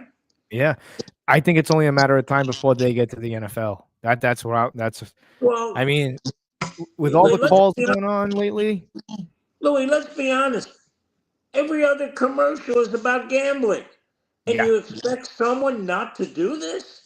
And I'll tell you what, there's something going on out west. There's like a dozen college football players that they're accusing of betting on games. You want to know what the problem is? They're betting on their team to win. And they found a judge that said, They're gambling, but they're gambling to win. Yeah, Isn't that that's what you want? So I mean, it's like, oh God, yeah. and these prop bets, they got to get rid of those. And you know what? The NFL's in bed with gambling. Oh God, And yeah. I mean, it's this. just stop trying to complain when you're making money hand over fist on it. Oh yeah, I mean, you see some of these calls again. Oh, It's getting ridiculous now. I was just talking about that with the Bucks and Lions game. That was a very poor officiated game, in my opinion. When the play that Mike really got hurt, that was passing interference. They never threw a flag there. The cornerback was draped all over Mike. yeah. And that could have changed the complexity of the game. You would have put the Bucks in better field position. But I mean, it is what it is. The Buccaneers rebounded. So now I wanted to do something. I wanted to give you your flowers because you were one of the very few people who said it about Chris Godwin and how being rushed back early and that he wasn't going to be ready until like November. You were absolutely right. And, as I started doing the research, I'm like, you know what? Leo's right. I don't think he's going to be ready. And here we are in November. No Chris Godwin. Maybe back for the Patriots game, which I think is going to be a very good game to watch. I've been paying attention to what the Patriots have been doing out here. I've been listening to their sportscasts, their radio. A little controversial takes that they're talking about Drake May being better than Baker, ranking Drake May no. better than Baker, and I think that's kind of pushing it. I mean, the kid is having himself a very good season, but I don't think he's better than Baker. What Baker is doing, see, you know what the problem is, Leo? Baker had one bad game against the Detroit Lions, and now all of a sudden he's not this anymore. He's not that. I think you're allowed to have one bad game. Nobody is perfect. Well, he had one bad game, and he was playing with the JV receivers. Exactly. Here. Same thing I said. You don't have Mike Evans, and you're not going to have them for a while, and they're still finding ways to win. Yeah, with Tez Johnson, Emeka Ibuka, Sterling Shepard, you're talking about, you're talking about two rookie wide receivers, a fifth and a sixth starting wide receiver in this league. Yeah. Nobody is doing more with less. Did Baker get off to a slow start against the New Orleans Saints? Absolutely. But that's a lack of, Cade Otton not really coming in, not having Bucky Irvin. I think if you get Bucky back, I think it's going to really start to open things up for Emeka Ibuka and Tez Johnson. But I wanted to get. We know the three things that a quarterback loves to see. He loves to see a good offensive line, a really good running back, and a tight end that can get over the middle. Speaking of tight end, you're going to have problems because you have no play action game if you can't run football. You can't make the defense honest like that. They ain't going to press the line. I got to ask you. Obviously, the Buccaneers are not really buyers at the trade deadline. But if you were the Tampa Bay Buccaneers, I was talking about this with Ralph. If I'm the Buccaneers, I think the biggest weakness right now for Baker is not so much the offensive line. I mean, it is, but it isn't. To me, it's tight end. I love Cade Otton. I really do. But he can't do this by himself. You need another tight end in there. If I'm the Buccaneers, if I could get David Njoku for a decent deal, I would be all over that. Well, here's the problem. Their tight ends have now become true tight ends. And what do I mean by that? Well, let me explain. Because of their injuries on the offensive line, the tight end has become a blocker. Yep. And now you need those guys. And the Bucs tight ends are not really blockers. They're receivers. No. Yep. And, heck, God love him. He's trying. But we saw what happened in the Detroit game. Oh, yeah. I mean, if there's an elite edge rusher out there, he's going to have his hands full.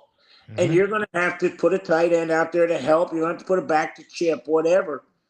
But that takes the tight end away from what the Bucs want to do. They got to run a lot of 12 personnel, which is two tight ends, because that offensive line is still dinged up. Yeah. Baker looks a little uncomfortable there. He looked very uncomfortable against Detroit. Detroit has a hell of a front four. And they're not out of it yet. And the New Orleans Saints, I mean, let's face facts. As bad as the New Orleans Saints are, they still fight every single game. They're in it. They're going to play physical. They're going to give you everything they got those first two quarters. And then, If you can run away with it, you can run away with it. And the divisional games are tough. Look at between the Patriots and the Bills. Nobody expected the Patriots to knock off the Bills. The divisional games are tough. I would like to do a report card, if you will. Go ahead. So for the Tampa Bay Buccaneers, from what we've seen this far, we're going into the bye week, Leo. For a report card grade for the offense, what would you give them?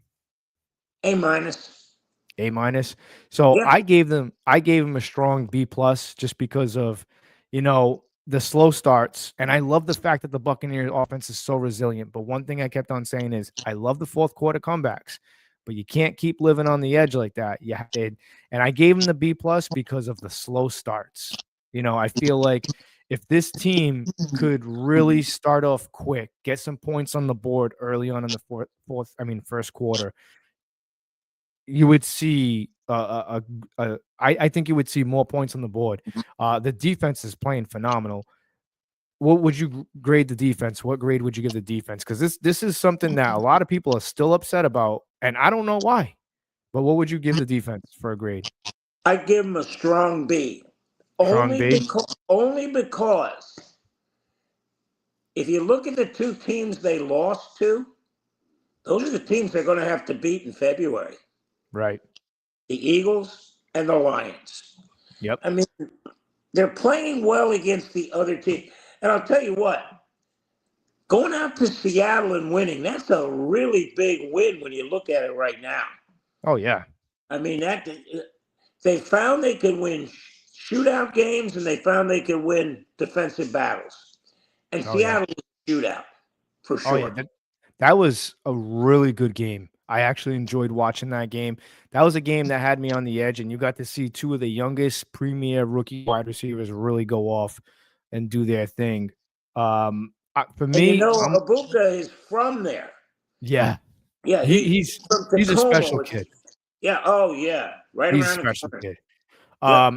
I give the Buccaneers defense an A, a strong A, because they're so much more improved from last year, Leo. Last year the defense was year over year. I agree with you. Yeah, Todd Bowles has done a fantastic job. Jacob Parrish is really coming in as a solid cornerback for this team. Antoine Winfield Jr., his last couple of games has looked like the old Antoine Winfield Jr. that we know. The pass rush has gotten there. It's good to see them getting sacks. And keyword here, turnovers. Turnovers on defense are huge. Special teams. Right? For me, this one's kind of easy. What would you give the special teams thus far? B-. You were generous. But it's truly unfair. Right. Because, we got 3 plays on offense, 3 plays on defense, and then you got 1. Right. On special teams. And you know what? If you screw up, it's so glaring and it's so out there. Oh, yeah. So, that's what I'm saying. I'm going to give him a B because, it's expected that you make every field goal. It's expected that you make every extra point. People don't expect that on offense or defense. No. You're just trying to stop explosive plays. Right. So, yeah. I gave him a C+ just because of early on in the season. The block kick, the block field goal, the block punt against the Eagles, and then the block kick against the Jets, where I hope Aaron Glenn has learned his lesson not to celebrate prematurely. Yeah. Those are Louis, pretty bad. I got to interrupt you on that because I asked Todd Bowles after that. I said, Coach, it looks like there's some different things being done to block field goals and punts around the league. I said, are you seeing that? And he looked me dead in the eye and says, you're trying to make me angry, aren't you? What a great response. Yeah, he wasn't too happy. He wasn't too happy. No. He cussed and everything. I'd be very frustrated too, man, because you played that hard throughout the game. And then you're setting up for a field goal to walk away with the victory, and then it's blocked. And it's just like, that's such Buccaneer luck, in my opinion. But they were resilient and they won that game. But Chase has done such a fantastic job at kicking field goals. and I think he's the strong point of the special teams. He's been so automatic. He had what, a 65-yarder, was it 68-yarder? Yeah. Something like that. So I give him a strong C+. Now, here's the ultimate one here. What would you give Todd Bowles for a grade? What's their record now, Louis? They're winning. They're winning. Right? Are they 6-2? 5-2, 6-2. What are they? 6-2. Did you expect them to be 6-2 out of the gate without No. Mike Evans, without Chris Godwin? No. I predicted them to be kind of right around like 4-4.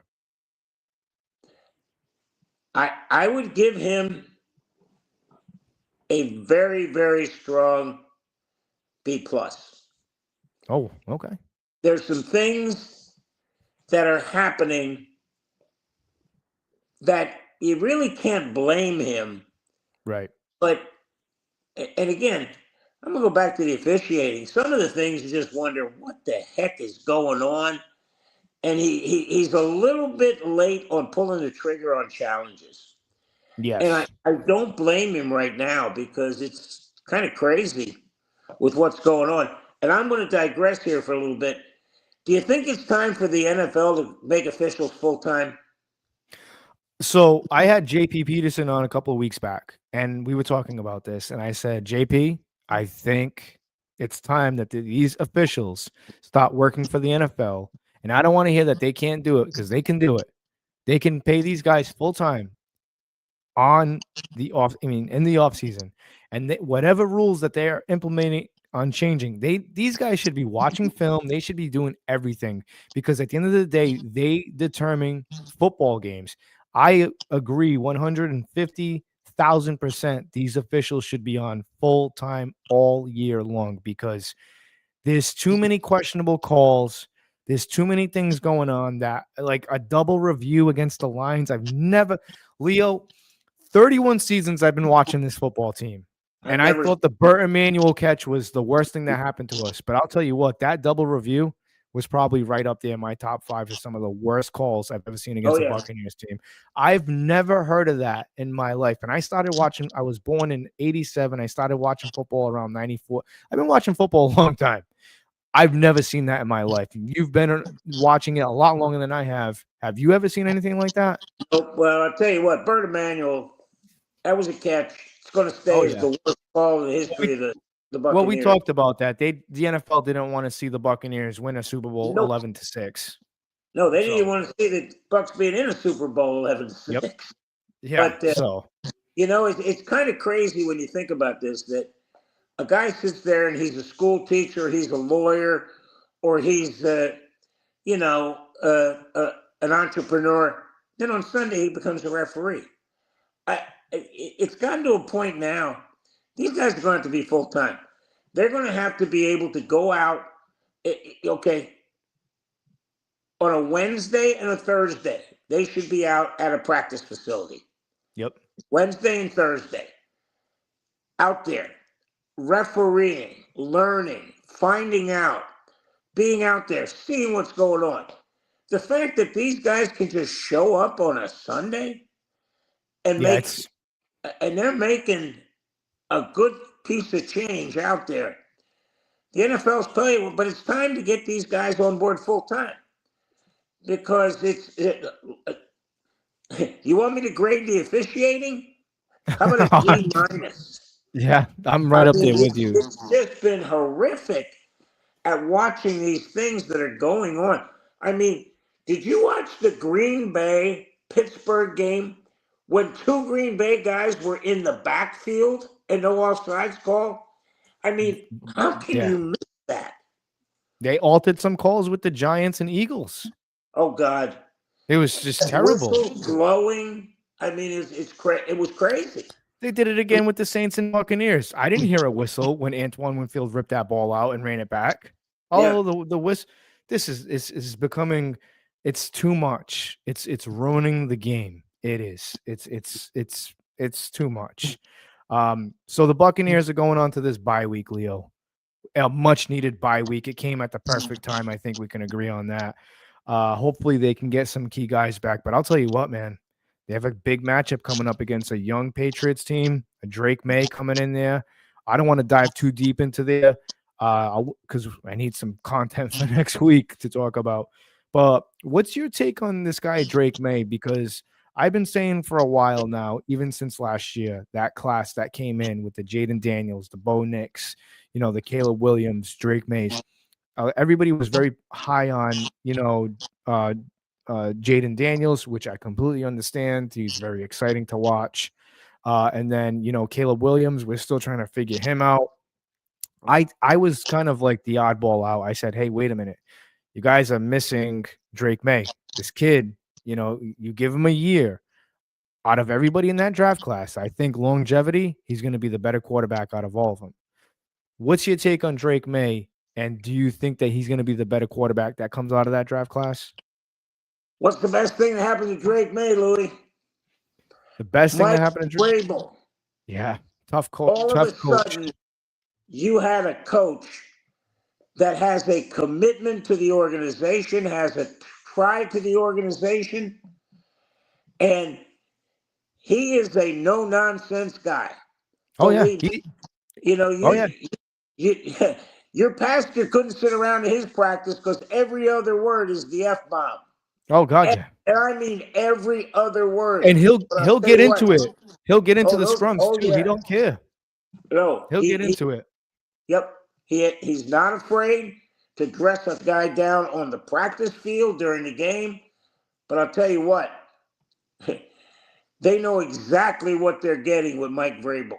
And Mike Vrabel has probably told Drake May, look, son, here's what needs to happen. You need to reel it in a little bit. You need to start checking down, because if you check down, you never go broke. Brad Johnson told me that one time. Everybody's yelling at Brad Johnson.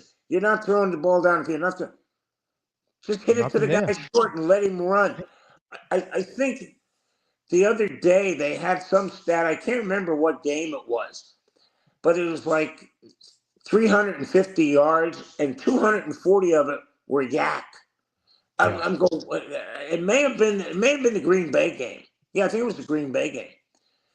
I mean, just get the ball to the guys that can make plays, and that's what Drake May is doing right now. He's getting to the ball, and you know what? Mike Vrabel was the big top, but hey, Stephon Diggs has helped this kid out too, big time. Oh yeah. I wouldn't be surprised. So from what I'm hearing out of Patriot Place is that they're active buyers for the trade deadline. I don't know if they're going to do anything. I know they just traded Kyle Duggar and somebody else. But if I'm the Patriots, and I've been saying this, you take a look at Philadelphia and the situation there. I know they just got a victory, but I mean, in all reality, it's against the Giants. You have a guy in A.J. Brown who Mike Vrabel drafted.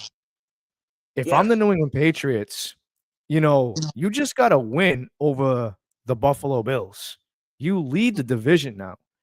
If I'm the Patriots, I'm going to call Philadelphia. And to me, hear me out, I think this is a win-win situation for both parties. A.J. Brown gets to go somewhere where he's respected by Mike Vrabel, a guy who drafted him, who he has a good relationship with. He said he was heartbroken that the Patriots never drafted him because he grew up a Patriots fan. Now he can come to New England. He can be the number one guy that he wants to be, and he's going to get those targets. And then the Eagles, I think they'll do just fine. I think they'll be just fine because in all reality, that offense revolves around Saquon Barkley and Jalen Hurts, what they want to do. And Jamar Chase is there, but they can get by with Goddard, Chase, Saquon, and Hurts. Without A.J. Brown, I think they're fine too. Maybe they might be better without the distraction. But if I'm the Patriots, I'm looking for another receiver to help this kid Drake May out. And I'll tell you what, if they do get another receiver like that, watch out, because this team, again, with the leadership of Vrabel, a lot of people don't know about him. But if they got to see like they do, how the Buccaneers do in the current segment on YouTube, the Patriots do this thing called Forged in Foxborough. And it's a pretty cool little mini docuseries that they do. And when you start to see Mike Vrabel, you're like, wow, I would run through a wall for that guy. Like the way how he's intense, the way he doesn't single anybody out. He's just, like you just said, he'll undress you right there in front of everybody. But it's not in a disrespectful way. It's just because He's you have to coaching play as a you. team. He's He's coaching you, coaching you. and that's You a can't problem. take it. Can't take the Yeah, heat. Get out of the kitchen that's because right. you're getting coached, and that's Yeah. what you want. You want to get coached. Yeah, again, that's going to be a fun and exciting matchup. The Buccaneers and Patriots in Tampa. I'm looking forward to that matchup. It's going to be a good game. It's interesting to see. I'm wondering what Todd Bowles is going to scheme up against a kid like Drake May, because, like I said, the kid can move around in the pocket. He can make plays with his feet. The only really real concern I think the Patriots are going to have is just I don't know. It's a tough one because the Patriots running game is not as good as people think it is. Well, And the Buccaneers do a fantastic job at shutting the run down. Look at Alvin Kamara. He didn't have himself a good game. We shut down Saquon Barkley. They do a very excellent job of shutting down the running game. I think Bowles is going to show up with some exotic blitzes, and he's going to force Drake May to throw the ball. He's going to force Drake May to try to beat him in the air. So we'll see what happens there. I'm about to wrap this up, Leo. Tell everybody what you got going on. well, tomorrow, Thursday, when you look at my podcast, Thursdays get interesting because Monday I do the NCAA Wild Games. Tuesday I do the NFL Wild Games. Wednesday I'm doing all the teams in their top 10. Thursday is the Tampa Bay segment where I cover all the sports in Tampa Bay, and all of a sudden the Lightning have won 3 in a row. Yeah. So they're starting to turn it around a little bit. How about the Bruins? What's going on there?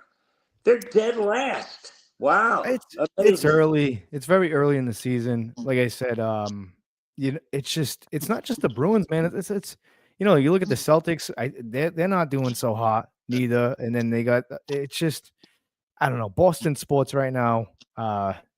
I don't know, it's kind of in a funk. But the Bruins, yeah, I'm a little surprised with. Usually they play a little bit harder than that. But I mean, I'm just kind of curious. You know what I'm curious about is when they play the Lightning outdoors, how that ice is going to hold up.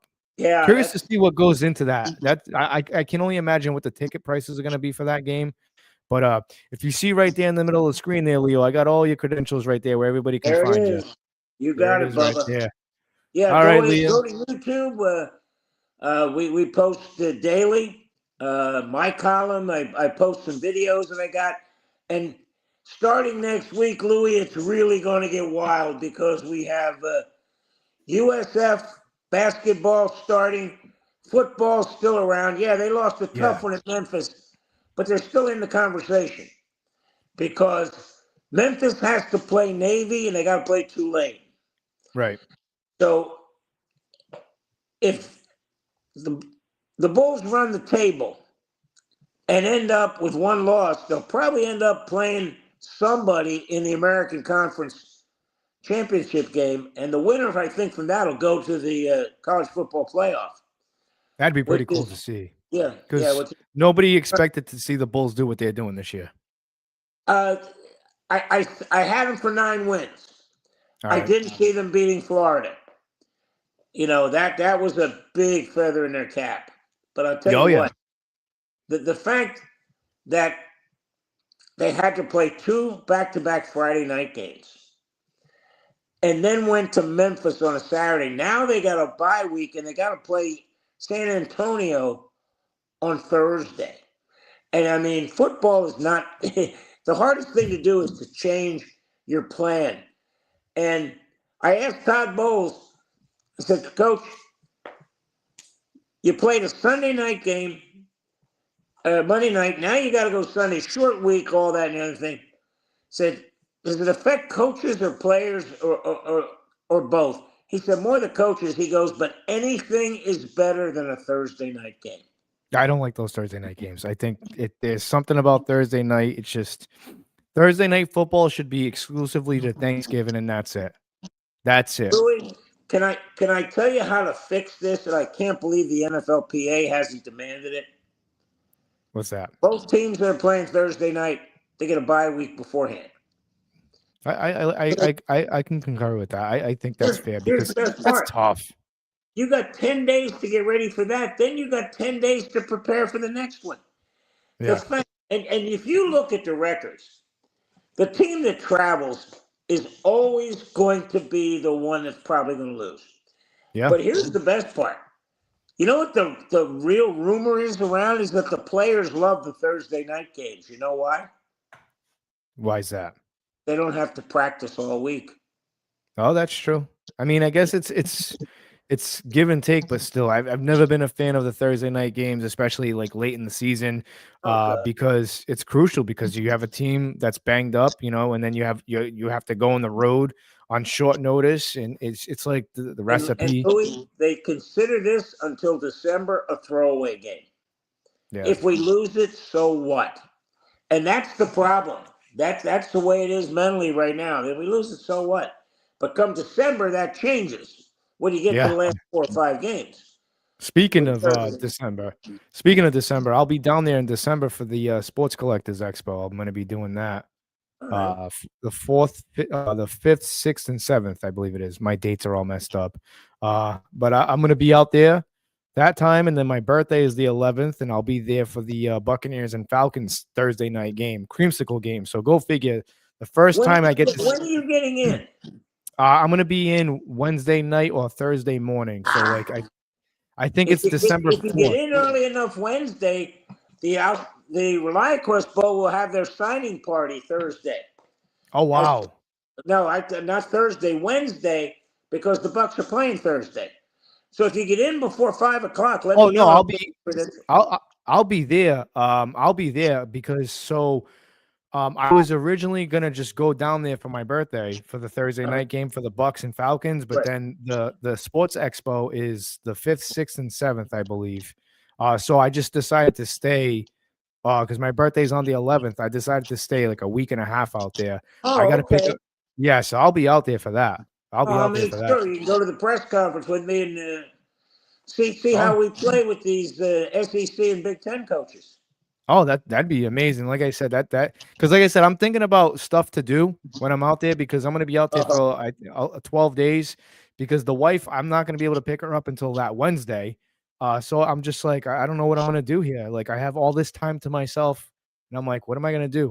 Everybody's like, oh, go rent a boat, go rent a yacht. I'm like, no, relax. Well, that Wednesday, I want you to remind me, text me. How do I apply for the credential of that? Because I'll get you all the information for that. And hey, you'll enjoy it. It's a really great time. You get to sit down. It's like 4 or 5 of us talking. Last year it was Brian Kelly and Luke Fickle, and we're sitting Wow, there and yeah. that's awesome. That's All awesome. right, Yeah, I'm my gonna take you up brother. on that. All right, 10 man. o'clock in the big city. I turn into a pumpkin soon. I hear you. I got to go to bed too. I'm tired. Long day. Leo, Take I care, my appreciate you brother. coming on. Absolutely. We'll get on next week if you need me. Absolutely. And Will tell do. your pastor amen for me. I will do. Thank you. Take care, brother. Bye. You too. Bye. Leo Haggerty of Amped Up Sports, man. Like I said, that guy, I love having him on. It's just I look up to Leo. He knows his stuff and the knowledge that he shares. Like I said, he knows he's like an encyclopedia. It's crazy. Again, make sure you guys go check him out. Amped Up Sports on YouTube. He has a lot of good stuff to offer. Leo's Locker. Like I read a lot of his stuff. Unfortunately, I can't because again, my phone is broken. But it is what it is. We're gonna get that fixed. And we have a lot. Like I said, it's just one day at a time, man. One day at a time. Before I wrap this up, I will say this. The Buccaneers have a huge game coming up against the Patriots. That's going to be an exciting time. I'm going to get some guys that cover the New England Patriots on the show. I'm going to try to. And I hopefully you guys can kind of tune in. It feels good to be back. Like I said, a lot of stuff happened, with the Halloween party, getting stuff ready and doing this, doing that, fixing this, fixing that. Just I needed that time to kind of get away a little bit. But yeah, way here. Patriots, Buccaneers. That's going to be exciting. I'm actually, I don't know. I'm very excited to cover that game. I really am. I'm rooting I'm diehard for the Bucs, man, but that's going to be a tough game. Hopefully the Buccaneers can get healthy. So my final thoughts, bye week objectives, get healthy, clean up, mistakes, and consistency. That's something that the Buccaneers really need to work on, especially on offense. They need to be more consistent and start off fast.